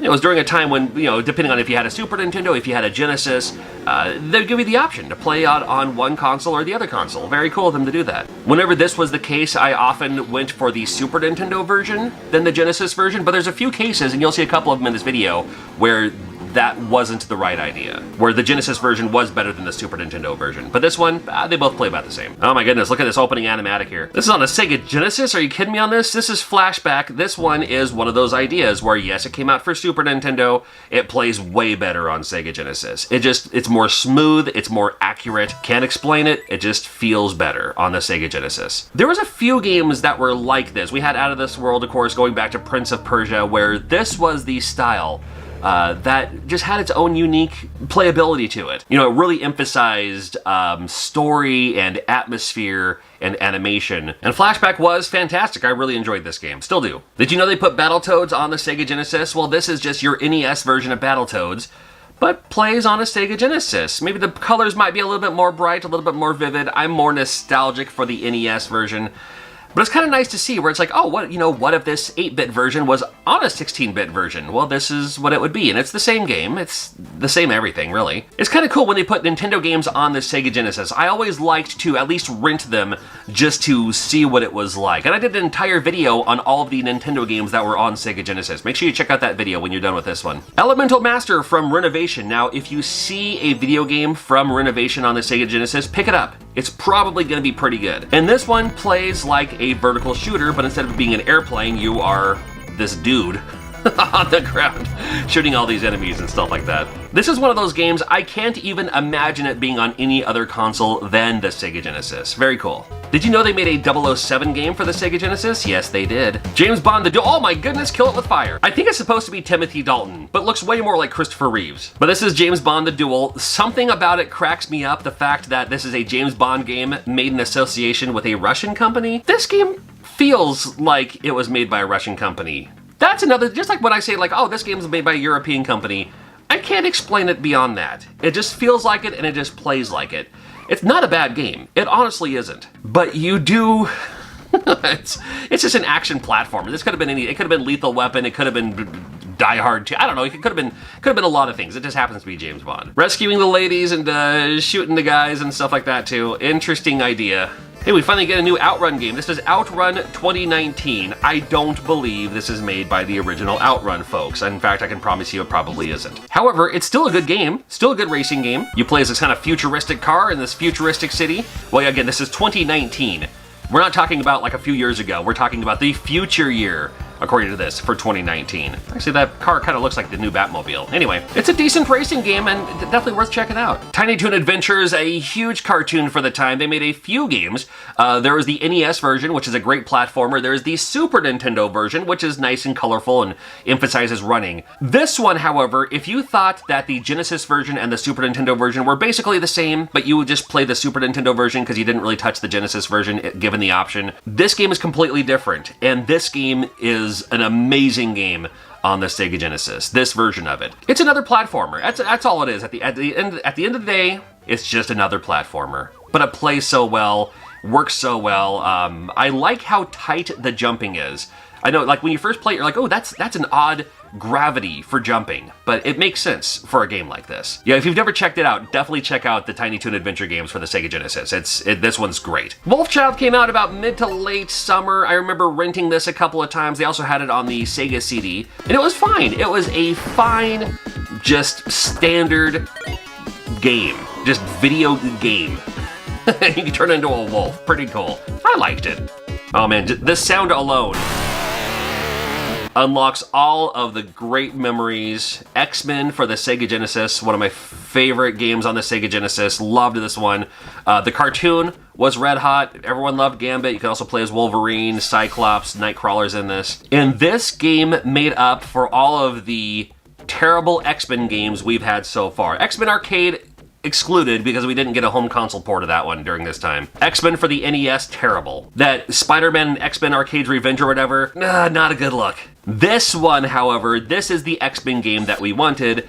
2 players simultaneous, plays very well. It's such a good game. It goes through a few different story arcs too. Like there's like the Mojo stage, which I thought was really cool. The different characters have different, their mutant abilities and all that too. And I will never get over the fourth wall breaking element later in the game. I'm not going to spoil it, but if you know what I'm talking about, you know what I'm talking about. Where it's like, no way this is going to work. Because I used to play all the way up to that. I was like, I don't know what I'm supposed to do. And then one time I was like, well, I mean, worst case scenario, I'm going to die anyway. So I did it, and it worked. I was like, oh my god, that's the best thing ever. Such a great game. Still love it. Race Driving came out.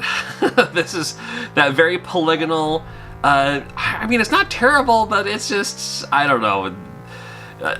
Better in the arcade, and the instant replay was kind of fun, but, probably best left in the arcade. Did you know they made a sequel to Blaster Master? That's right, Blaster Master 2 came out on the Sega Genesis. You still play as your tank, your tank car, shooting the enemies and stuff like that, and you can still get out of your tank car and and explore that way too. And sometimes you can get out of your tank car and go inside these buildings. There is another mode to this game too that does a top-down overview, like where you're drive around the tank and stuff like that as well. Yeah, pretty neat. Got another mascot game in Cool Spot. Cool Spot came out, and the animation in this game is outstandingly amazing. It's a decent platformer, but it's still fun. And it was funny because we would play these games and go, oh, this is great, this is fantastic. You're like, wait a minute, this is just a huge commercial for 7-Up. And nothing wrong with that, I like 7-Up, but really, it's like, imagine today if they made a game featuring Flo from Progressive Insurance. I promise you, if the Geico Gecko existed during this time, we would have had a Gecko game, and not Gex. Although Gex would have been great too. But still. Cyborg Justice I thought was pretty interesting because you get to create your character. You get to create your robot. What kind of attack do you want? What kind of body do you want? What kind of legs do you want? That was the fun part for me. The rest of the game, not so much. But I liked the fact that you could create your own character. So, very cool. Rolling Thunder 3. Oh my goodness, I loved this game. Loved Rolling Thunder in the arcade and on the NES. Rolling Thunder 2 was cool too. This game, man, it's just more of the same. I don't know what it is about the Rolling Thunder games. It just has a pace to it. And I think that's the best way I can describe it. It's not about the jumping, because the jumping's not great. It's not about the shooting and the firing, the enemies. Story, definitely not the story. But there is a pace to this game on how this game is played that I think makes it just the best. And I think it's high time we praise the Rolling Thunder series, of which there are several of them, to be the great games that they are. Everyone always talks about Shinobi. Everyone always talks about, all these other great, series of games. And not a whole lot of people talking about how great the Rolling Thunder games are. Mazen Saga came out, and this game is a great anime-style beat-em-up. Except for, it's not really a beat-em-up because you have a sword, but you can also beat them up, I suppose, too. Got your downward thrust. Any game with a downward thrust is good news for me. You got other abilities you can use while you're playing this game, too. No complaints for me. It's a great game. Just wish more people are talking about it. Mutant League Football is the type of football game that even if you're... 60 whiners. Even if you don't care for sports games, you can like this game. You can enjoy this game. It's a fun game because it has that extra little element, that extra bit that makes it playable even if you're not the biggest sports fan. And that's why Mutant League Football was fantastic. We're finally into the autumn of '93, and that's when we finally get Shining Force on the Sega Genesis. And from here on out, you're going to see a lot of great Sega, like some of the best games on the Sega Genesis came out later '93. Including Shining Force. And again, I'm not the biggest fan of strategy, tactical RPG style. Like today's standards, we call it like Fire Emblem, but I knew it as Shining Force. And even I played all the way through this game. I'm not the biggest RPG fan in the first place, but I loved the graphics, I loved the story, I loved the anime-esque to it. It was great, and it's super fun. And then we move on to Strider Returns. Now, typically I might complain about the lag in my capture software, but no, this is what the game actually looks like. Props to them for trying to come up with a Genesis-specific sequel to Strider it didn't work out that well. It's fine. You could have just left Strider as Strider, or made something completely different, but don't try to replicate what they had in the arcade and make a sequel to it. Lethal Enforcers was cool. Remember when light gun games looked like this? They started to use like, oh, we can actually do like capture footage, realistic graphics. It's like, like kind of just cut out of of actual pictures and put them in a video game. Well, I remember playing a whole lot of Lethal Enforcers in the arcade, and on the Genesis it was cool. If you didn't have the light gun, you could just play with a standard controller, which was nice. Everyone always talks about Time Crisis and all that too, but man, I would love to see a new version of Lethal Enforcers. It would look like a movie at this point. General Chaos, here we go. General Chaos is a pretty cool strategy style battle the guys kind of game where instead of like you controlling the character, you kind of direct your troops on what to do and how to kill the other guys or how to get at the other guys and all that. I promise you, it looks like chaos right now. I mean, it's General Chaos. I promise you I'm having fun playing this. It might look a little confusing what's going on, kind of button mashing a little bit, but this game, General Chaos, it's a lot of fun, especially when you really get into it, especially when you have like 2 players and stuff. Oh boy, did I play me some Pirates Gold. Now, Sid Meier's Pirates, this is ported from the PC. They made a version on the NES. My favorite version was this one right here for the Sega Genesis. I played the most of this one. And this is a pirate simulator. Gotta remember too, this is before a time when we had Pirates of the Caribbean. So pirates weren't really, the cool guy pirate thing. It was just how pirates were pirates. You can sail around, you can invade the town, you can, pick up people, you can attack the boats, you can do some sword fighting, steal their boats, steal their people, steal their stuff, look for buried treasure. There's a lot you can do in this game. It's a pirate simulator.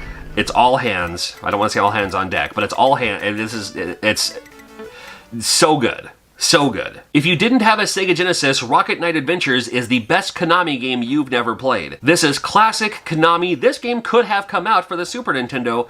If it did, it would be very high heralded as such a great game. But because it came out for the Sega Genesis, it was the Genesis secret of this awesome platformer that Super Nintendo didn't have. And it plays like a great fun game with a fun mascot who I think was only in this game. Maybe he did a cameo or something in something else. I don't know. Rocket Knight Adventures, so good. Splatterhouse 3. So many people consider Splatterhouse 3 the best of the Splatterhouse games. Now, I grew up with the first one, so I'm nostalgic for the first one. However, this one does play extremely, extremely well. Even the cutscenes are kind of creepy a little bit. Oh man, what a great game on Splatterhouse 3. The optimal version of Jurassic Park, right here on the Sega Genesis. The other one's made by Ocean, the NES one, the Super Nintendo one, even the Game Boy one. Well, the second Game Boy one's pretty good. But when Jurassic Park first came out, this was the version you wanted to play. A little bit like that. Remember I was talking about like Flashback and Out of This World, that kind of like, run and jump and climb up on things and everything. It plays a little like that, but it also has a lot of action going on where you can, attack the dinosaurs or, tranquilize them to put them to sleep, because you don't want to try to kill them. You just want to, knock them out so you can move on with your life. And of course, the other best idea, you can actually play as the dinosaur, play as the raptor in this game. Oh man, what a great game this is. What a great game. Here's a game called Socket. This is Sonic the Hedgehog without Sonic the Hedgehog. We can just call it what it is. Nothing wrong with that. I mean, if you're gonna be inspired by the best. And Socket, it's all right. Another great threequel in Shinobi 3 came out in 1993. And more of the same. Love me the Shinobi series. Revenge of Shinobi was fantastic. One of the best ever. The Shadow Dancer was fine, but Shinobi 3, this one was really, really cool. I was super happy to see this game, and it plays like the other Shinobi games. It's exactly what you're looking for. It's awesome. The 3 major consoles got a Teenage Mutant Ninja Turtles Tournament Fighters. All 3 of them are completely different. The NES one, not great. The Super Nintendo one, fantastic. And the Genesis one was okay. I'm going to play as Ray Fillet, and I'm not going to do very good in this round, but not bad. Gunstar Heroes, many people consider one of the best Genesis games of all time, and maybe even one of the best run-and-gun games of all time. So many moving elements, so many moving parts to this game, made by Treasure, no slowdown. That is what Treasure brings to the table each and every time. So many moving elements, so many moving things, bright, vivid colors, fast action, and no slowdown. How do they do it? It is magic, kind sir. It's magic, my friend. I loved the idea that you could pick up multiple guns and then combine them. which I thought was super, super cool. But yeah, very, very fun game. The code, well, I only know one code, and that's ABACABB. There we go. This is Mortal Kombat. This is the best way to play it. The Super Nintendo one, not so much. The Super Nintendo version did have a better control scheme because you had the 4 major buttons and then your L and R buttons are block. Perfect. This one, well, your punch is both high and low punch, and then you have your 2 kicks. And then your start button is block. So not the most comfortable if you don't have a 6-button controller. It is playable though. And maybe even a little bit easier because you don't have to worry about the other punches. You just, it'll know what you're trying to do when you try to do it. So, nice. And of course, with the Genesis one, unlike the Super Nintendo one, you get the proper fatalities. And with another win for Master Basina, around this time there were 2 people. There are the people who loved Mortal Kombat, and there are the people who preferred Street Fighter 2. The good news is we finally get Street Fighter 2 on the Sega Genesis. This is a special championship edition, including the faster gameplay, if that's your thing. And you know what? For the Sega Genesis, it's a very, very good port of this game. It plays really good. Unfortunately, if you only have the 3-button controller for the Sega Genesis, your A, B, and C buttons are low, medium, and high punch. And then when you hit the start button, then it changes to the low, medium, high kick. So whether you're punching or kicking, you have to keep hitting the start button if you want to punch or if you want to kick, to swap them out from punches to kicks. Now you can get a 6-button controller and that's fine too. And this game is playable, so like if you're playing as like Ryu or Ken, you don't have to worry about, just don't worry about kicking, just do fireballs and uppercuts and stuff like that. You're fine. I preferred the Super Nintendo version, but the Genesis version played very good. Goofy's Hysterical History Tour is a Disney game on the Genesis that doesn't get a lot of love. Not a lot of people talk about this game, but it's a totally decent game. You play as Goofy. The enemies take too many hits to jump on their head before they die. It's like 4 or 5 hits every time. I don't know, and you have a little grabby arm thingy. I don't know, there you go. It's fun though, I promise. Gauntlet 4 came out during this time. They call it Gauntlet 4, I don't know why. It's basically just, I mean, it's a good version of Gauntlet. It's its own version, it says Gauntlet 4 in the corner there. I think in Japan this game, they just called it Gauntlet. But it's a great way to play Gauntlet. It's Gauntlet. It's awesome. Haunting starring Poltergeist. This is my favorite game for the Sega Genesis. It's up there. At least it's in my top 2 next to Sword of Vermilion. But whenever there's Sega Genesis going on, this is the game I'll be attracted to. I just love the concept of this game. You have to possess items and furniture and stuff to scare the family out of the house. And when you do that, they'll drop the ectoplasm. You have to chase them out of the house and do all these things. It's just the creativity. I just love it. Haunting starring Poltergeist. Look out for it. Right after that, we got Landstalker, another banger of a game. Love this game. Zelda style, but isometric. What I don't like about this game is kind of the lack of shadowing and shading. So sometimes you think a block is in front of you when it's actually like to the side of you and ahead, you know, with like forced perspective and all that. So imagine if a game like Solstice for the NES, but you had a sword. It's a lot like that. Super fun game. Again, a little confusing sometimes with the angles, but super fun. How about Ranger X? This game is just chaotic chaos, explosions, weapons, people shooting things, you're a robot flying around. Ah, you gotta love it. Dash and Desperados from Data East. Very cartoony kind of chase game. Like you're racing through and you gotta trip up the other guys and stuff like that too. Fun on a 2-player mode. It's okay. Hey, not every game in late 93 for the Genesis was a banger. Pink Goes to Hollywood. Make a Pink Panther game just for fun. It might be worth a rental. It was a real game that came out, and yeah, bringing back the Pink Panther of all things. Why not? Wiz and Liz, another one of those European-style games. Pretty fun. Kind of fast action. You have to pick up the bunnies, which turn into letters, spell out the words, and move on to the next stage.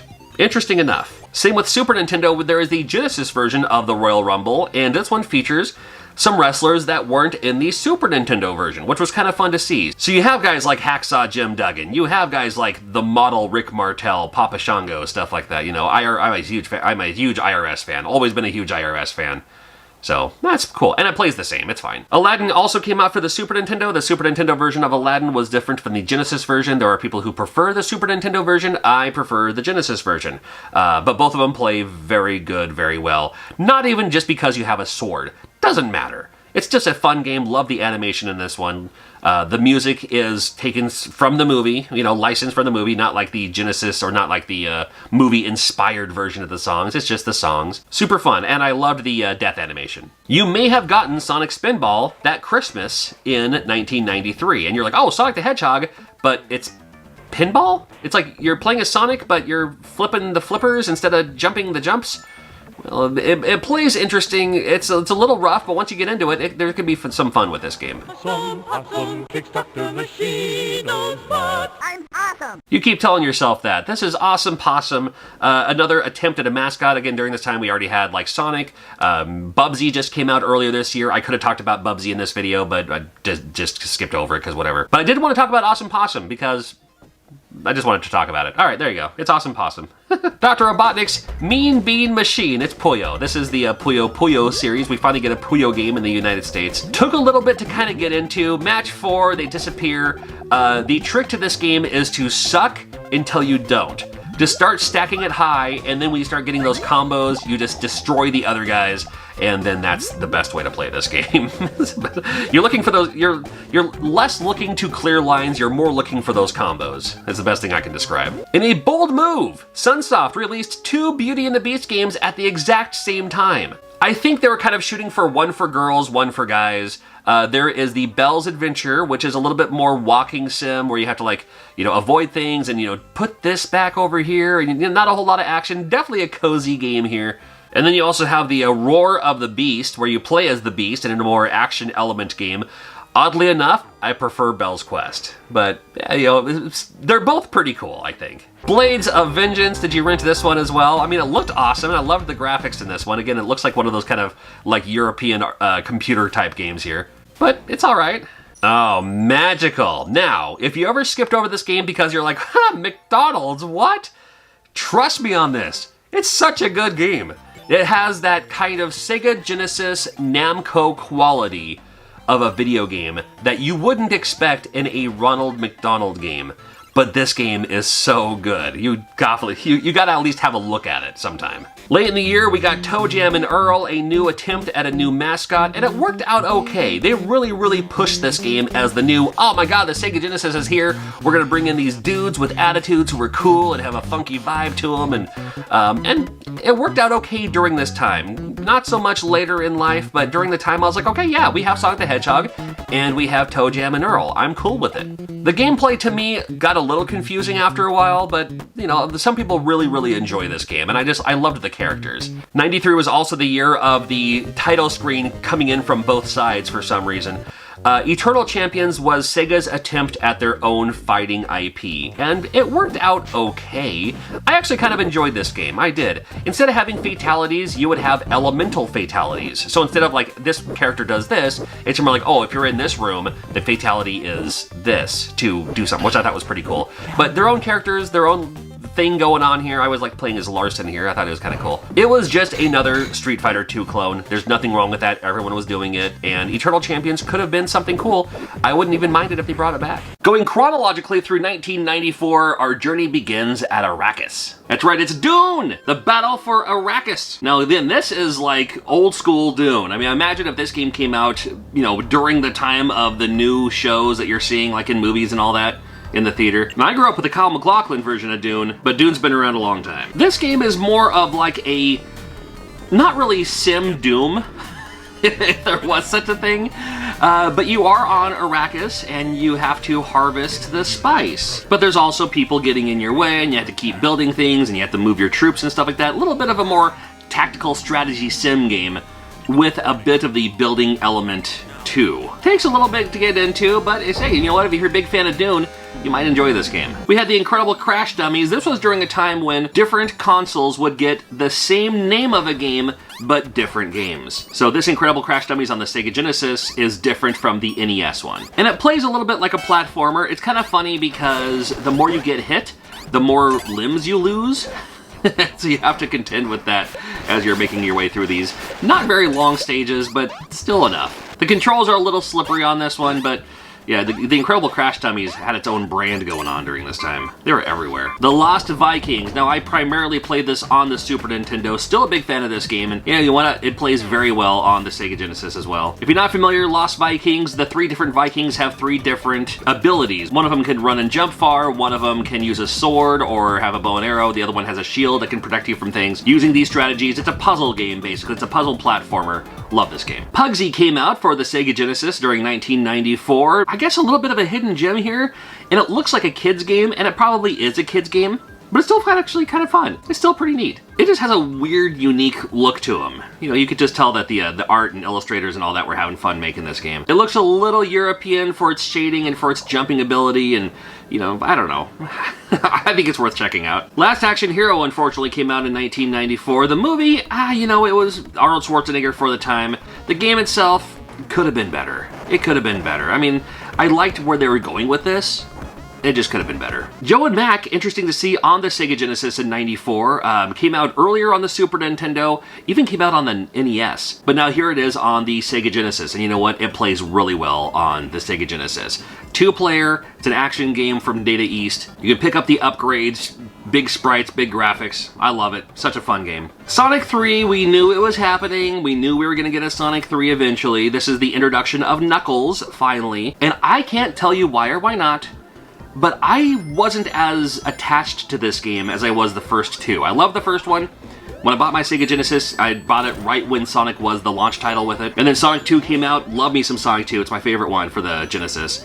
And then Sonic 3 came out. I was just like, I mean, I get it. It's fine, but it's, I don't know. But it's still really, really good. It's still definitely worth checking out. And this will not be the last time we see Sonic on this list for 1994 as well. Sparkster is the sequel to Rocket Knight Adventures. Rocket Knight Adventures, great game from Konami. Konami still making wonderful games for 16-bit consoles. I liked the fact that it started out with a mech battle.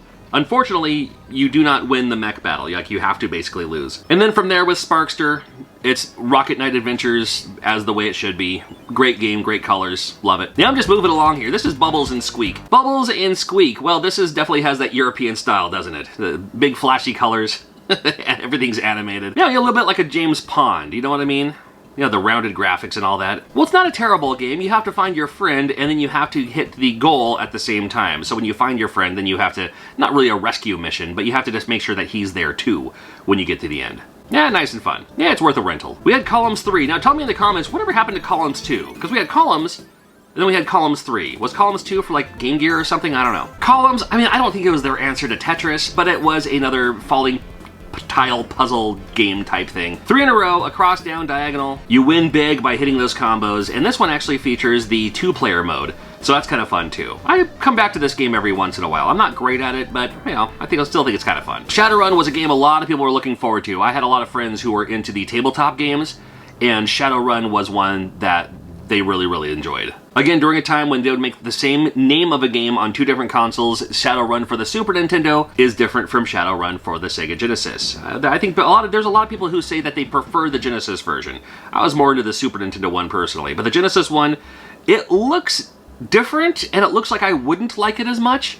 But when you get into it a little bit deeper, this is still the very early beginning of the game. I capture my own footage on this video that I'm doing here. So this is still very early in the game. But, you know, it's decent. Skitchin' was a game I really got into. I loved me some Skitchin'. This is back when Electronic Arts was, like, good. As you're kind of rollerblading down these roads, and a little bit like Road Rash, where you can, like, you know, kind of punch and attack the other guys who are next to you. The big draw for me with this game was the fact that you could like hold on to the bumpers of the other cars, a la Back to the Future, and that way you can, you know, really build up your speed, and then when you let go, you can kind of, you know, get ahead in the competition, and then hold on to another bumper of a car and keep going and going too. Love me some Skitchin'. Still love this game. I wish they'd come out with a new version of Skitchin'. NBA Jam was on basically every console for the time, huge in the arcade, played well on the Sega Genesis. I wish the sound was a little bit better, you know, Tim Kitzrow with the voice and all that. Oh yeah, back when we had our Seattle Supersonics, there we go. A lot of people have a lot of fond memories playing NBA Jam, and on the Sega Genesis, hey, it played pretty well. Virtual Racing blew my mind. Virtual Racing was one of those games I saw in the arcade, and I was like, ooh, that's going to be a great game on whatever the next Genesis console is, whatever the next Sega console is. That's going to be great on that. Well, it turns out they made it for the Sega Genesis, and it plays really, really well, believe it or not. I'm sure it uses some new custom chip because the game itself looked kind of weird. But as far as like, you know, driving games or racing games, this is a good one. Had the polygons to make everything all 3D. 3D on a Sega Genesis? Well, yeah, it turns out you can. In your face, Nintendo. Castlevania Bloodlines. What a great Castlevania game. Now, there's always going to be the argument because that was the console wars. Like, which one's better, Super Castlevania 4 or Castlevania Bloodlines? What I say is Castlevania Bloodlines, I know this is a Sega Genesis video, Castlevania Bloodlines is more like the other Castlevania games than Super Castlevania 4. I still prefer the Super Nintendo one, But this one is really, really, really good. And I can't argue anyone who enjoys Bloodlines over the Super Nintendo version, but I also know people who find the Super Nintendo version is their favorite Castlevania. I haven't met anyone yet who says Castlevania Bloodlines is their favorite Castlevania, but I'm sure you're out there. At the end of the day, wonderful game. It's definitely an amazing, amazing Castlevania game. If you've never played it before because you were like pro Nintendo your whole life and you're like kind of tipping your toe in the waters of Sega Genesis, definitely check this one out. It's super good. Grindstormer, out of all the great shooting games on the Sega Genesis, why gotta be Tengen? Tengen has nothing to do with it, but it kind of does, and I'll tell you why here in a second. Wonderful shooter. Wonderful shooter. You have your little side arm things too, so if you move forward, if you move up, you can kind of direct how wide your spread is for the shooting. Wonderful shooter for the Sega Genesis. The unfortunate thing, it's made by Tengen. Tengen made their own boards. Grindstormer for the Sega Genesis has a knack of going out. And when I mean going out, I mean it just stops working. You can do a board swap to take the game's chip out of this one and put it into another game if needed to get it working again. But it just happens to be Grindstormer. If it happened to Pit Fighter, who cares? But it happens to be Grindstormer. And by the way, you can find a cheap Pit Fighter and replace the chip with that one to get it working again. I've done that a few times for friends. Streets of Rage 3. Now, like Sonic the Hedgehog, I liked the first two, and I really, really enjoyed Streets of Rage 3 as well. Just not as much as the other ones. But this one's really, really, really good, and I had a lot of fun with this game too. It's more of the same, and you gotta love it. You gotta love it. Well, you don't have to love it, but I gotta love it. Because I love this game. Just not as much as the second one, but you know, this one's really good. And the fact that you can like unlock all the other characters, like you can, like the Kangaroo and play as Shiva and stuff like that, that was kind of fun too. Subterranea, what a great graphic on this one. Some great special effects with Subterranea for the Sega Genesis. It reminded me a lot of, what was that Gravity game for the NES? Solar Jetman. It reminds me, just looking at a little bit of Solar Jetman, but more shooting involved and more, you know, just blasting your way through things, as opposed to like, you know, picking up the thing on the hook and then bringing it to your ship or whatever. No, this game's really cool. Yeah, check out Subterranea, will you? Making our way through the list, The Pirates of Dark Water. I remember it being a Saturday morning cartoon around the time when I stopped watching Saturday morning cartoons. Because I was like, wait a minute, instead of watching cartoons, I could just play video games more on the weekend? Well, again, 1994, I was in high school during this time. And I don't know what I was expecting with this one. I think I was expecting a little bit more. It just has that kind of, I mean, I don't want to compare this to Strider by any sense of the imagination. You know, the jungle stage of Strider. It was kind of the first thing I thought of when I saw this. Or maybe more like a Pitfall the Mayan Adventure. You know what I mean? Just like, yeah, I get it. It's, again, a great one that's worth a rental. Animaniacs, well, that was one of my favorite cartoons. Was it After School? Fun platformer from Konami on this one. You have the 3 different characters that you can swap through. One of them has an attack. Dot, you can even like blow kisses, which might, you know, open up ways to get to where you need to go. So there's things like that. You have to, you know, use each of their abilities, a little bit like Lost Vikings, but you're all at the same time, all the time. Anyway, pretty fun. Outrunners was a game I didn't really get into until later in life. I loved Outrun because Outrun was a driving game. It wasn't a racing game. It's a game where you're just driving to get to the next checkpoint. You're not trying to beat anyone or, you know, win a race or anything like that. You're just going on a casual cruise, man. I love that. And then Outrunners is a racing game. You're racing against someone else. Nothing wrong with that. It's just a little different. But it is kind of cool, and it still has that same idea with Outrun where you can choose which path you want to go, get a different scenery. You know, that's kind of fun. Got a few fighting games in a row. Genesis did some great fighting games as well. King of the Monsters 2. King of the Monsters was more of a, almost like, it's a little bit closer to like a wrestling game. Than like a fight. I mean, it's a fighting game for sure, 100%, but they had like wrestling moves and stuff in it too. So, King of the Fighters for the Sega Genesis, it was okay. Super Street Fighter 2, the new challengers. Hey, we finally get introduced to Cammy, but it was funny because a game like this, you're like, oh cool, there's new characters. But you don't care, you still play as Ryu, or you still play as Guile, or whoever your, you know, mains were in the first one. But Cammy is in there too. I mean, did anybody ever main as DJ? I liked DJ. I thought playing as DJ was pretty fun. Great game, and it plays well on the Sega Genesis. Unfortunately, with the 3-button controller, you still have to press start between the punches and the kicks. So like A, B, C are like your strong, medium, weak punches, and then if you hit the start button, it turns into the kicks. You can kind of get used to it, but it's still not optimal. I was a big fan of the Fatal Fury series, and Fatal Fury 2 for the Sega Genesis, I thought it played pretty well as well. Another Street Fighter style clone, but this one features 2 levels, foreground and background, so you can find some strategy going, you know, mixing back and forth and everything. It's alright. Double Dragon 5, what a disappointment this was. This was, what, based on the cartoon, and the cartoon at the time had that look that cartoons of the time did, as if they were made with, like, Macromedia Flash or something. Sometimes, I don't know, it just, everything looked like cel-shaded, cartoony, I don't know, I just didn't care for it. I want my Double Dragon to be a side-scrolling beat-em-up, not a 2D fighter, and not like with swords and stuff. That's not Double Dragon, but again, this was more based on the cartoon, so, whatever. Dynamite Headdy. What a wonderful Sega Genesis game. It's a game that I don't talk about nearly enough when I talk about Sega Genesis games, so I gotta do that more often here. Made by Treasure. Treasure always does a good job here with animation and color and everything, and just creativity. With Dynamite Headdy, well, you can kind of launch your head, you know, much like some other games kind of would have, but then your head can also become other elements, like it can turn into a bomb to blow things up, or you can get, you know, something else, the upgrades. The head becomes the upgrade in Dynamite Headdy. Yeah, taking a page out of Mario 3, having it be like, no, this isn't an actual, you know, challenge here. This is a stage play. We're on a stage here. I thought it was kind of fun. Mortal Kombat 2, you ever hear of this game? Well, my friends and I sure played it a whole lot. Played very well on the Genesis. Mortal Kombat 2 is my favorite Mortal Kombat game of all of the Mortal Kombat games, just because this is the kind of Mortal Kombat game I like. Writing down all the finishers, and they started getting really, you know, crazy with like the, you know, the friendships and all that too. It's all about the fatalities, of course, but I always have a good time with this one, especially with friends. We get Contra Hardcore, finally a Contra game on the Sega Genesis. The NES ones are great, the Super Nintendo one was great. Let's see how it works on the Sega Genesis. And the Sega Genesis one, hey, you know what? It's great. It's hard. It's really hard. Super hard. Lots of stuff blowing up, lots of items, lots of weapon upgrades you can do in this game, a couple of different characters you can choose from. Plays great. Contra Hardcore. It's one of the better Contra games, in my opinion. Earthworm Jim. I do love me some Earthworm Jim. What a fun soundtrack. What a fun cartoon. I mean, everything looked wacky, zany, random for the time.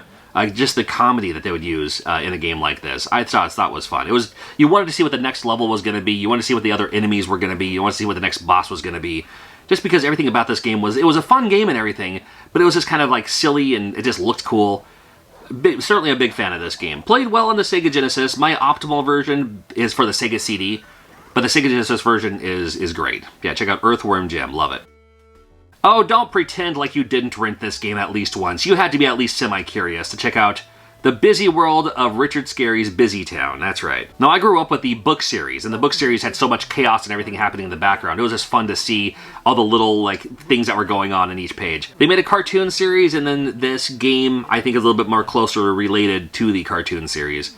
It is definitely a game for toddlers. It is definitely a game for kids, but I had to check it out. 1994. Imagine I was 6'5" in high school too. Imagine 6'5" high school me walking into a video store to rent The Busy World of Richard Scarry. Hey. Shining Force 2.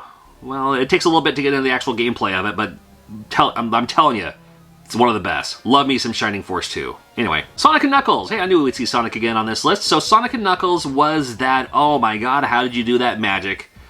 It's its own game.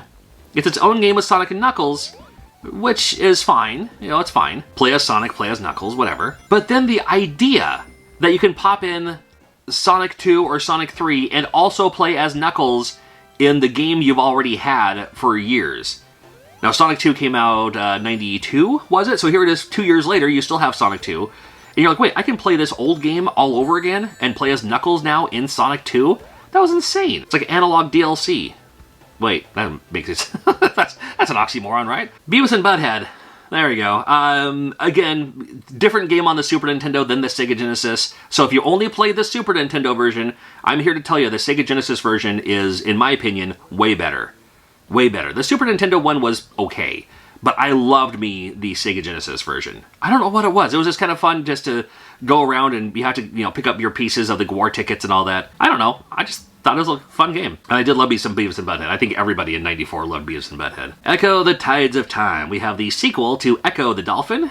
This one's Echoes the Tides of Time. More the same. More the same. If you liked Echo the Dolphin, I think you'll like this one. Of course, it's 94, so you gotta have your Mighty Morphin Power Rangers games. This one is the fighting game. This is like the versus fighting games. Street Fighter 2 was still king of the hill when it came to fighting games, so why wouldn't you want to emulate that? Well, here we go. Very cool opening image here with Wolverine Adamantium Rage. What a cool idea here. With some fun going on here with Wolverine Adamantium Rage. I wish the game was better. It seems like there's a bit of a delay, so like for when you hit your button and then you actually wind up and attack someone. So you'll be getting hit more than you want to until you get the kind of timing down, which I never got the timing down in this game. And it jumps kind of weird a little bit too. Wish it was a better game, but you know what? It was alright. WWF Monday Night Raw. That's right. If you still watch Monday Night Raw, here we are, what, literally 30 years later. Man, it was a thing to watch still on Monday nights with The Undertaker and Razor Ramon and all that, Bret Hart. Of course, you got Bam Bam Bigelow in this one. And, you know, it's a different updated roster here. Doink the Clown. That's right. I'll be Bam Bam versus Doink. These wrestling games from LJN were never great, but they were still kind of fun to play. You know, they weren't perfect, but they were still kind of fun to play, if that makes sense. The moves were a little weird. It was more of a button masher than like the timing. I like the timing ones more like a Fire Pro Wrestling. So this one's more just you have to hit the button as much as you can. The harder moves, you have to hit the button even more to build up that side of the meter. You know, it was definitely worth checking out because, again, I'm a big wrestling fan, and even the Royal Rumble was still kind of fun to do with friends. SEGA Genesis 1995. Early in the year, we had the death and return of Superman. It's a side-scrolling beat-em-up with Superman. All these great ideas that you could do with a Superman game, and so many of them just kind of fall short on, like, it's Superman. You should just be able to breeze through the game, no Game Genie needed. Game over? No way! Cause we got Game Genie! But they have to do some things to make it kind of semi-playable, but it's an okay side-scrolling beat-em-up, and you got your little laser shooter, that's your special move, you can shoot lasers out of your eyes. You do have a, like, where you fly up and then fly back down and crash the screen, that's like your weapon crash kind of thing. I mean, that's alright too. But, I mean, it's fine. Demolition Man, one of my favorite movies for the time. It's a run and gun. It's fine. It's good. I love the movie. I wish there was more references from the movie in this. I mean, not that I'm expecting, like, the Taco Bell stage or anything like that, but, I mean, it was alright. And you'll quickly realize that a lot of the games that came out for the Genesis in 1995, yeah, they're alright. Justice League Task Force. Already got another game with Superman in it. Yeah, it's alright. It's... I hate to keep doing that. It's a two-player versus fighting game from Blizzard, I believe. I liked this game okay. I mean, Street Fighter clones were still very popular, and you're going to see a lot of them on this list. But the fact that you could play as the other DC characters like Flash, like Aquaman, this was 1995, so everybody had a mullet. It was good. The Adventures of Mighty Max came out tied to the cartoon, I think. I remember there being like a Mighty Max cartoon as well. I remember this game, you move faster than I wanted to, or you jump quicker than you should. Like, you super high jumps, but it's very fast, and that kind of prevented me from playing it a whole lot. But the Adventures of Mighty Max, I remember the label for sure more than anything, just like the box art. I was like, oh, there's that thing. Desert Demolition, man, what a fun game. I wish this was one of those games that I wish more people would talk about. Desert Demolition for the SEGA Genesis. You play as Wile E. Coyote with the Roadrunner stuff from Looney Tunes. In so many games, do you play as the good guy, escaping the bad guy, and there's been a Roadrunner game before in the past, the one from Atari in the arcade, and they had it on Tengen for the NES as well. I actually kind of like that game. I think they made a version of that for the Genesis earlier, now that I think about it. But this game, Desert Demolition, you play as Wile E. Coyote and your Acme products to catch the Roadrunner. And that was a lot of fun for me, because you get to, all the ones from the cartoon, all the silly inventions, like the giant green, like, bat suit, like that weird, like the helmet with the wheel on top. I remember that being a thing. I was like, how is that a thing? How is that supposed to work? Yeah, but it was fun to see the creativity involved, of course, with a game like this. Desert Demolition for the SEGA Genesis. Came out in 95. We had The Great Circus Mystery starring Mickey and Minnie Mouse, and maybe you played this on the Super Nintendo. So, and that's one of the great things about these Genesis videos. I did the Super Nintendo videos already too, and you can watch those. So many games that you'll see on this list, they made it for the Genesis and they made it for the Super Nintendo. So if you didn't have a Super Nintendo or you're so pro Genesis or whatever the case may be, it's totally fine. You had multiple ways to play these games, and the Disney games have always been pretty good for the most part, and this is a great game. It's an absolutely wonderful game. I mean, it looks cartoony, it looks like a kid's game, but it's totally not. Anybody can play this game. Still fun today. Still fun today. Mickey or Minnie, and you can pick up the costumes and use those as part of your quest, as part of your game. I think it's a lot of fun. It's definitely worth checking out. You know, one game that Genesis had that Super Nintendo didn't were the Phantasy Star series, and Phantasy Star 4 for the Sega Genesis. My goodness, this game was a beast. It came out, I remember seeing it at Software Etc. at our local mall, and it was like $99.99, $100 for a game for the Genesis, and it came with like a book. Like, that was the size of like the case itself, basically. Just like, it was just this huge guide and everything. But for people who love the Phantasy Star series, it was great. It's a really fun game. It has that Phantasy Star vibe that you want, that behind the view turn-based RPG, but still also deals with like more sci-fi and more like mechanical, without saying the word mechanical. There's another word I'm thinking of. But almost less. I know the word, it's funny because it also has the word fantasy in it, right? But this one is a different style of fantasy. So it's not like medieval fantasy, but more almost like futuristic space age fantasy. That makes sense. Great soundtrack too, and love the big graphics, love the big sprites of the enemies. It's definitely one. And why haven't they remade the Phantasy Star games yet? We've had like even lots of the Final Fantasy reboots and updates and all that. I would love to see like Phantasy Star at least 1 through 4. Just like they did with the Final Fantasy 1 through 6 or something like that. I'd love to see that. We should make that happen. Somebody should make that happen. I can't. I do not have the power. We had The Punisher. The Punisher, again, another decent side-scrolling beat-em-up. I wish we would get a Punisher game that was a true Punisher game. I'd love to see a Punisher game made today where you can just like walk, not just walking down the street beating up random people, but like with the bad guys, just, you know, taking out their kneecaps, you know. You know, a Punisher game. Come on. It's another beat 'em up. It's fine. Saturday Night Slam Masters. I do like this game a lot. I wish it was more of a wrestling game and less of a fighting game. It's almost like a 3D fighting game. It's not 3D by that standard, but it's the, you know, it's inside of a wrestling ring, but it still plays more like a fighting game than a wrestling game. But you do, it's almost like as if everybody had wrestling moves. It's good. I like it quite a bit. It's just, I was hoping for more of a wrestling game, but it's still great. True Lies came out as well as for the Super Nintendo. On the Super Nintendo, it was LJN, and then on the Sega Genesis, it wasn't. It was Acclaim? Either way, great game, believe it or not. Even though it says LJN on the Super Nintendo version, Acclaim on the Genesis version, it's actually a lot of fun. I do like True Lies. Over the head, where you can like walk around and like shoot guys and stuff like that too. I like the game more than the movie. How about that? Ristar was another one of those games that it came out, you're like, oh, hey, cool. A new Genesis mascot, and there'll be a couple more coming up later on this list too. But Ristar, maybe it's Ristar. I think the Japanese katakana has it say like Listaru or something like that.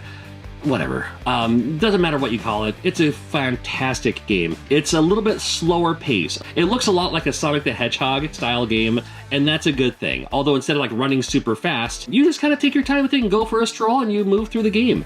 It's a wonderful game. Such a fun game, and I love the characters, and I wish Ristar would, or maybe it's Ristar, either way. I wish we would make a comeback. You know, we could use another game like that. We'd love to see that as a 3D platformer or something.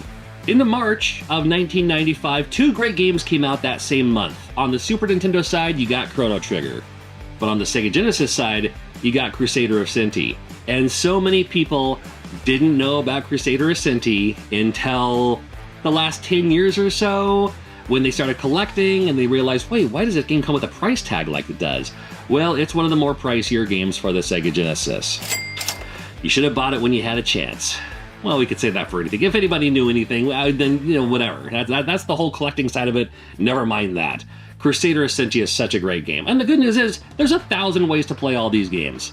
You do not need to own the actual physical cartridge to play these games. There's EverDrives, there's Misters, there's Raspberry Pis. Crusader of Sinti, isn't that game on the Genesis, like the Switch Online service? Oh, I know it's on the Mini Genesis, the little Mini Genesis, like the little plug-and-play thing. However, you gotta play this game, man. If you love Legend of Zelda, you're gonna love this game. It might be a little bit on the easy side for you, especially if you love Legend of Zelda. But man, Crusader of Sinti, what a great game. We got Road Rash 3 in 1995. I do love the Road Rash series. More of the same. That's all you can ask for. Imagine a game where you're racing and driving down the road, but you could also like punch people and get them off of their, get them out of there and stuff like that. I love it. Love the Road Rash series. Beyond Oasis also came out. That was another game where I could have seen that character, who I think is just Thor, in like the other versions of the game. See that go on to do more bigger things for the Sega Genesis. Beyond Oasis was then another one of those kind of overhead Zelda-ish games, I guess, with a jump button, but with bigger sprites. And it just looked colorful and looked fun, and what a great idea. Beyond Oasis, another game that if you're not into Sega Genesis and you've always been pro Nintendo, but you're just now getting into Sega Genesis, look up Beyond Oasis. I think you'll dig that one. Exo Squad just looked visually pleasing once you got into the gameplay. Like, it was based on, I'm sure it was a cartoon for the time. I think I kind of remember that. I remember there was like a toy series at least. I'm pretty sure there's a toy series. My nostalgia gets a little mixed up around the mid 90s between, versus I remember far more. It's funny, I remember far more in the 80s than I do in the 90s, because the 90s, I was going through high school, I was going through Graves' disease, which also comes with brain fog, some memory loss in there too. But I remember Exo Squad being a thing. And I remember playing the game and I had the cartoon cutscenes. I was like, okay, the cartoon cutscene's cool and everything. But then when the gameplay hit, I was like, oh my goodness, this game doesn't even look like a Sega Genesis game. This game looks like an arcade game that happens to be on the Sega Genesis or something like that. It blew me away. And there's two different modes to it too. There's the kind of behind the back flying around shooting stuff. I thought that looked cool. And then the side-scrolling element where you're like walking very slow because you're in your mech suit, and then and shooting the enemies. You have this kind of like you can aim the arrows or aim the targets, however. I thought that was pretty cool too. I more like the behind the scene, the behind the shoulder, like flying around shooting stuff. And then when you're like the side-scrolling mech stuff, I liked the animation. It was almost like unnecessarily overly animated. Does that make sense? So maybe for a Genesis game, I'm not sure, but Exo Squad certainly looked pretty cool. There's a game called No Escape. Did you read this one? It was interesting because imagine games like Flashback if it was like way clunkier and still okay-ish enough to play. Perfect rental on this one. And that's funny. The first stage of No Escape literally has his people chasing you. There's no escape. It's like you're trying to run away from these guys, and if you eliminate them, they just more and more come anyway. So that's kind of fun. But other than that, the rest of the game, you can run and climb up stuff and punch and kick people, and it's all right. We had Tough Man Contest. I was really excited to see Tough Man Contest because like, oh my god, it's Butterbean. And in the mid-90s, and you might know Butterbean today too, just went through a huge transformation with DDPY through Diamond Dallas Page's program. Butterbean was the cool guy because it was like in a world of like all these great boxers and all these great wrestlers. Here's Butterbean, who looks like the way he does, and his style is punch people in the face and wins. And I was like, dude, this guy was the awesome. Still is. I'm sure he's. I've never met him before in real life, but yeah. So it has Butterbean on the cover. Butterbean's like the final boss in this game. You play the game. It looks a little bit like a Mike Tyson's Punch-Out style of game. You already know it's not going to be like Mike Tyson's Punch-Out because only Mike Tyson's Punch-Out could be Mike Tyson's Punch-Out. But it's not terrible. It's actually not such of a bad game. It's just you have to hit the guy before they hit you, or have the punch and the dodges. It's not boxing. It's a Tough Man Contest, and that's what was cool about the Tough Man Contest. Was like it was less about the martial arts of boxing, and boxing is a martial art, and more about just punching people in the face, and that's what we wanted. That's 90s in a nutshell. That's 90s attitude right there. Oh, let's get ready to suck it! The ooze just looked cool. You play as this mutated oozing puddle who's squeezing through things and attacking other enemies too. It just looked fun. It just looked so cool, and it played okay. I wish it played better, but I also didn't know what to expect with a game called The Ooze, other than you play as this puddle of ooze. What more do you need? X-Men 2 The Clone Wars. I loved X-Men. X-Men was one of those games for the Sega Genesis that's like, that's the game. Boy, that's the game right there. X-Men for the Sega Genesis. Now here's X-Men 2. The very first thing you do when you turn it on is you're already into the action. Before a title screen, before a Sega logo, before anything, as soon as you turn it on, you're playing the game. And it just chooses you a random character, whether you're Gambit, whether you're Psylocke, you can play a Psylocke in this one, that's always cool. Whatever the case may be, it's like, congratulations, you're already playing the game. And then once you beat the first level, then you get the title screen. I was like, that's pretty cool.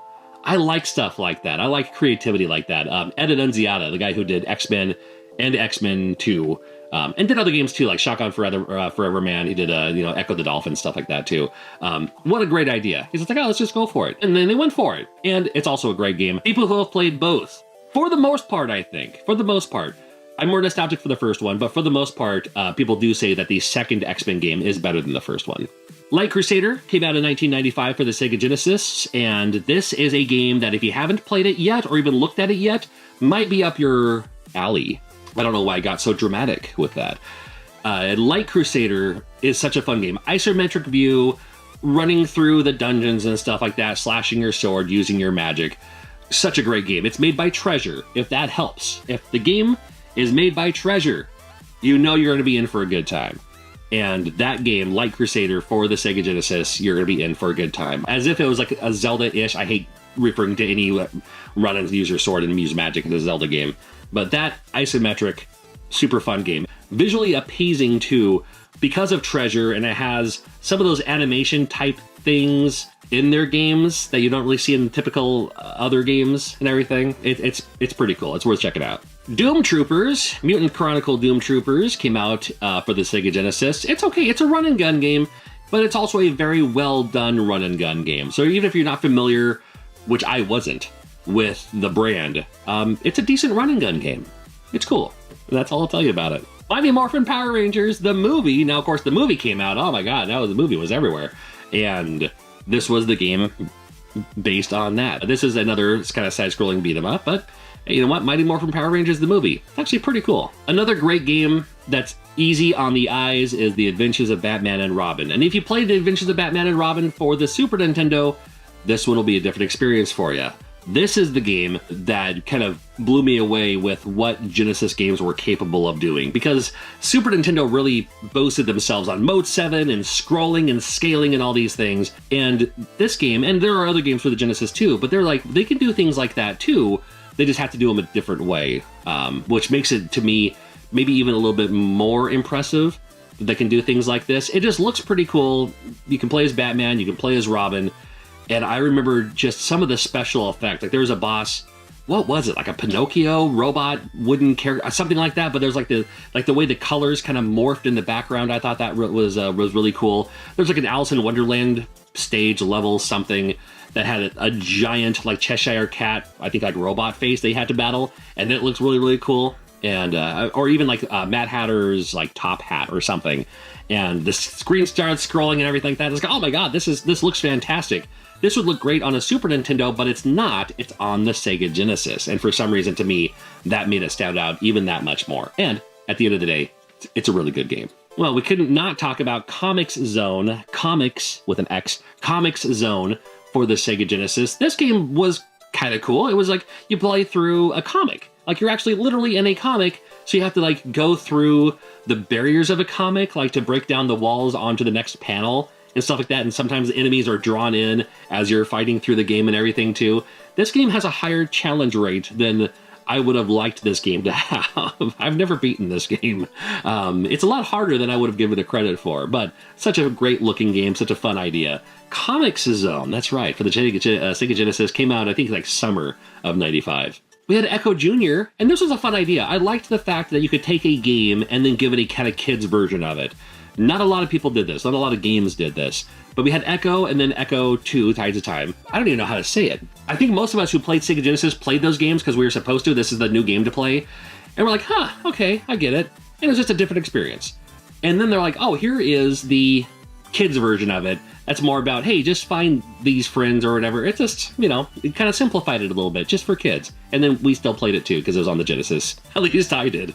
Primal Rage came out that year too. Got another just 2D fighter, but this time with dinosaurs, and also as dinosaurs, there's even like some special moves that were, again, full of 90s attitude. I'll leave it at that. Batman Forever came out in 1995. Boy, this game. I don't want to talk about it. I have a riddle for you. For me. Really? Let me talk about Scooby-Doo Mystery. Scooby-Doo Mystery. Scooby-Doo had a bit of a resurgence in '95, didn't it? When did the movie come out? Was it around the same time? Because there was like the cartoon on Cartoon Network or whatever, which has always been in reruns, always been in syndication at the time. There's the Super Nintendo version that was a decent game too, but the one on the Genesis was my favorite of them because the one on the Genesis played like Maniac Mansion, and I do love me some Maniac Mansion. So if you love Maniac Mansion but want to give it that Scooby-Doo vibe, we got it for you with Scooby-Doo on the Sega Genesis. Oh my god, gotta check it out. Vector Man came out on the Sega Genesis in '95. Vector Man was another one of those games I thought it was going to be a new mascot for Sega, even though they already have Sonic. But it was just, it had those graphics that made everything kind of animate better, just because through simplicity, I suppose. And I remember Vector Man for a couple of reasons. A, I remember playing through it with like a Game Genie, or I used a cheat code or something like that. Game Genie, I decide how many lives I get. And at the very end, it was like, hey, congratulations, now try it again without cheating. I was like, man, you got me. The other thing about Vector Man, and maybe if you weren't around during the time, you may not remember this, but Vector Man came with a contest where certain select cartridges, after you beat the game, would give you a phone number to call and then win cash prizes. Like, was it $25,000 or something like that? There was a lot of money to be had with Vector Man, and only on select cartridges, though. So it wasn't just like, hey, beat the game, get the phone number, call it in, win your prize. It was like one out of every so many carts. And I don't know if I've ever seen this at conventions, as like for the collector scene. They're like, hey, I have, like, this is one of the winning cartridges or whatever for Vector Man. I don't know, maybe it doesn't exist, or maybe, again, people just haven't found out or they haven't I don't know. I honestly don't know. But there were certain select cartridges that once you beat the game, you get the phone number, you call it in, and you'd win a prize. And I thought that was really, really cool. It was a lottery system, so you had to play to win. You could also enter to win free of charge, because you have to do that when you have a lottery system. But I wonder, I've never thought about that. I should start buying every copy of Vector Man I see at a convention and play through it. Although nowadays I could probably just rip the code and look in the coding to see if it's a winner or not. I don't know. Anyway, I thought it was a great idea. I gotta look into that again. Garfield caught in the act? That's right, Garfield caught in the act. And this is me personally, I've never been the biggest fan of Garfield. It's fine. I liked the Halloween special. I liked the special that had Wolfman Jack where they're praising to the Chrome gods or whatever, and they have to drive the car into the volcano. Fine. Garfield was the thing for the time. But this is actually a really, Garfield aside or not, it's a very good game. It's actually a very good game. It's one of those games where every level is a different theme, where it's like you're going through the TV screen, whatever, however we got in there. But every stage is a different, like one of them is like the scary one, and then there's like an Egyptian stage later, or like a jungle stage or something like that. It's a really good game. Definitely worth checking out. Gargoyles came out both for Disney, the cartoon, as well as for the Sega Genesis, and Gargoyles was such a cool idea. It was a much darker Disney, you think of like Disney, like, was Gargoyles an after-school cartoon? I'm pretty sure Gargoyles came on after school. But it was during a time where it's like, like DuckTales, cute and fun, and Tailspin, and, all the other ones. And it's like, oh, they're great. Oh, they're fun. And then here comes Gargoyles, that has, like, deep lore. It wasn't Disney's version of Batman, right? Because the only thing I can think of is, like, they had, like, like the Batman animated series. It was kind of, like, not that level of darkness, but it had that kind of darkness from Disney, of all people at the time. Gargoyles, and the Gargoyles game is also really good too. I'd like, never mind the cartoon and the whatever. I couldn't even tell you the storyline of Gargoyles. Something about they came to New York and they helped the cops. I don't remember. I honestly, I watched it then. Again, I'd have a lot of brain fog and memory loss from this time, from my disease. But Gargoyles was such a great game. And it's just rambling at this point. Let's talk about Spot Goes to Hollywood. Isometric view, top down, looking down on Spot, who's going through and shooting stars for some reason. Was it stars? And then also doing the weird jumping mechanic. Spot was still the 7-Up mascot, and they were still maximizing that mascot by making video games, and people were apparently playing them. I was more of a cool Spot fan. Spot Goes to Hollywood. It was fine. It was worth looking at for a second. VR Troopers came out. VR Troopers, again, another 2D fighting game. This time based on VR Troopers, but it's still just a 2D fighting game. Zoop came out because Zoop came out for everything in 1995. If they were still making NES games during this time, they would have had Zoop for the NES too. I'm sure somebody's already made a homebrew about it. Super Nintendo, Genesis, Game Boy, Game Gear, everything else. It was that game. Easy style puzzle game. I like it okay. It's worth checking out for a little bit here and there. We had Earthworm Jim 2. Earthworm Jim 2 came out in 95. I do like the Earthworm Jim series. And this one was, perfect. For me, it was more of the same. I loved Earthworm Jim, the first one, and I was like, okay, good. The comedy is still there. The great soundtrack, the great graphics and animation and comedy is still part of this game too. No complaints for me. Do love me some Earthworm Jim too. At the end of the year, we had Revolution X, where you play, it's like Aerosmith-themed shooting game, came out in the arcade.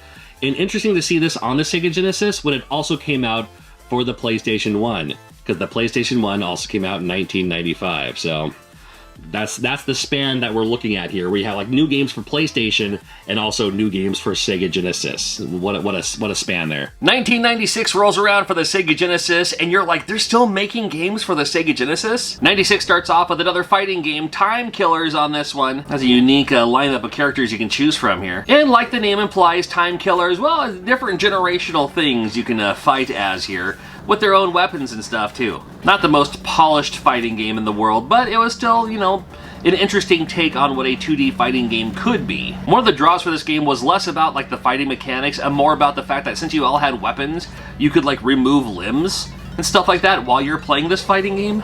That made it pretty interesting. Time Killers on the Sega Genesis. Yeah, alright. Got College Slam. Now, if you're a big fan of like NBA Jam or the NBA Jam Tournament Edition, well, this is that, but with college basketball teams. My biggest lament is they have 0 teams from Washington State. No Gonzaga, which is a travesty. There's no Washington State University. There's no University of Washington. Nothing. But if you're into college basketball and you like the NBA Jam style game, perfect. I mean, this is like, you know, I wish they would do more things like this. The very cozy Pocahontas for the Sega Genesis. This is before cozy gaming was even a thing. Pocahontas, based on the Disney movie, simple style puzzles, kind of easy to control. You can either play as Pocahontas, you can play as the raccoon. I don't remember the raccoon's name. You can help me out in the comments. Where you solve, again, very simple style, platformy puzzle type Disney style game. I'm here to tell you, I actually kind of like this game. I'll be honest with you. I remember renting this game, and I was like, hey, this is actually a pretty fun experience. Yeah, you probably beat it the first time you play it, you know, no problem there. But, yeah, you know, it was a decent playthrough. I kind of liked it. Marsupilami was a cartoon character that I honestly thought was going to be like the next big thing. It was going to be like the next big popular thing. Had kind of a fun vibe to it, you know, super long tail, and that tail is used in this game for various methods as well. The game itself was fine. The game itself was okay, and it really is a game where you just have to, I mean, it seems like a rescue mission this first little bit, where you have to, like, you know, get the elephant to the other side of the screen. And you do so by using your tail to attack the enemies, or to make it become a staircase to get your elephant friend to climb. More things happening later on in this game as well, but Marsupilami for the Sega Genesis. Check it out. Cutthroat Island, we also saw this game on the Super Nintendo. And you know what? It's actually a pretty decent fighting game. It's a that side-scrolling fighting game, but with that pirate vibe. You can do different moves. I mean, it is kind of monotonous, but what, you know, side-scrolling brawler isn't? It does kind of change up gameplay a little bit here and there, but yeah. Cutthroat Island came out for the Sega Genesis in 96. We get Ultimate Mortal Kombat 3. I'll be honest with you, I kind of skipped this one. I think I rented it once. I think I checked it out just for a moment on a different platform, not really on the Sega Genesis, but they had it on the Sega Genesis as well, and it plays pretty okay for a Sega Genesis game. So if you're still rocking a Genesis, but you want to be part of the Ultimate Mortal Kombat 3 vibe, you know, even though other people are already playing it on like the Saturn or on the PlayStation. Was it on Saturn? I think I played it on PlayStation. I don't know. Every time there's a new Mortal Kombat game, I was like, I just want to play Mortal Kombat 2. People really like this one though, so I can't be knocking on it. Experts, I was pretty interested in playing because it just looked cool for a game for the Sega Genesis. And looked cool is about as far as it goes. Pretty clunky mechanics, pretty clunky fighting idea, fighting style. There is more going on in this game, but man, like Rise of the Robots, it looked fantastic, and that's about where it stops. And Experts, I mean, I was like, oh, Experts, is it gonna be like another X-Men game? No, it's nothing like X-Men. Arcade Classics came out for the Sega Genesis, and I always loved seeing compilations like this. Yeah, it gives you a chance to play some classic arcade games, you know, that are on a modern console. This one had a few of them. It had Centipede, good old Centipede. Not a very good version of Centipede, but it had Centipede all the same. This one featured Missile Command, and I love me Missile Command in the arcade, but no, not the best version of Missile Command on a console either. It's alright, there's one more game left, and it's Pong. Good old Pong. Alright, well, at least you tried. Bugs Bunny in Double Trouble. Bugs Bunny in Double Trouble here. Did you ever play this one? I played it a little bit. Not a whole lot. I should probably go through it and play it all the way through, because it's actually not terrible. I don't know what I was expecting when I was looking into this. So I think I'm still stuck in my NES ways, where it's like, oh, Bugs Bunny, great. I loved Crazy Castle. I loved Bugs Bunny's Birthday Blowout. They had a Bugs Bunny game I liked pretty well on the Super Nintendo as well. And this one's more of a, you have to kind of taunt, at least these first couple stages, you have to taunt Daffy Duck to chase you to turn the signs around from rabbit season to duck season. And that's how you defeat these levels, is by getting Daffy to turn around. But there are different things happening in the different stages later on in the game too. But I was like, okay, that's an interesting take on a Bugs Bunny game. I guess it kind of works. So the Sega Saturn comes out, 3D capabilities, so we're all waiting for that 3D Sonic game, and we get Sonic 3D Blast for the Sega Genesis, not the Sega Saturn. Interesting. Now this one took me a while to get used to. This one took me a while to get accustomed to, because at first I was like, I don't need a 3D Sonic game. If it's gonna be Sonic, just give me 2D Sonic. That's what I love. And when I played it, I was like, it's a little confusing. I kind of get it, but I don't know, not really for me. But the more you play it, the more you do kind of not get used to it, but the more you find its own charm. It's just like, yeah, I mean, it could have been anything else. It didn't have to be Sonic, but with the layout, with everything, I would have loved it to be a Sonic spin-off game. Like, don't play as Sonic, play as maybe a new character. Don't play as Amy, or anything, you know, whatever. But still in the Sonic universe, doing the Sonic things, you know, saving the animal critters from the enemies as you move on through these stages. Not a terrible game, but I mean, you know, it was the best we have. Even though we had 3D capabilities with the Sega Saturn, we still got this for the Sega Genesis. Interesting. We see Vector Man 2. Now, Vector Man 1 came out the year before, and around at the same time, it took about a year for there to be a sequel, Vector Man 2. I was like, how can you pump out a sequel that quickly? Well, they did, and you know what's funny? Vector Man 2, I think, it's a pretty decent game. I think I might like this one more than Vector Man 1. Usually it's like Vector Man 1's the one, and then the late release, I don't know. But I think I had more fun with Vector Man 2. It just kind of looked cooler. I liked how it had the little blast mechanic, like the light, like the light shines when you shoot your gun. I was like, oh, that's a fun little feature. That's a fun little element. Someone was thinking about it. Vector Man 2 came out in '96 on the Sega Genesis. We also saw Virtua Fighter 2. Now, I was already playing Virtua Fighter 2 on the Sega Saturn. However, in the arcade anyway, I didn't get a Saturn until a few years later.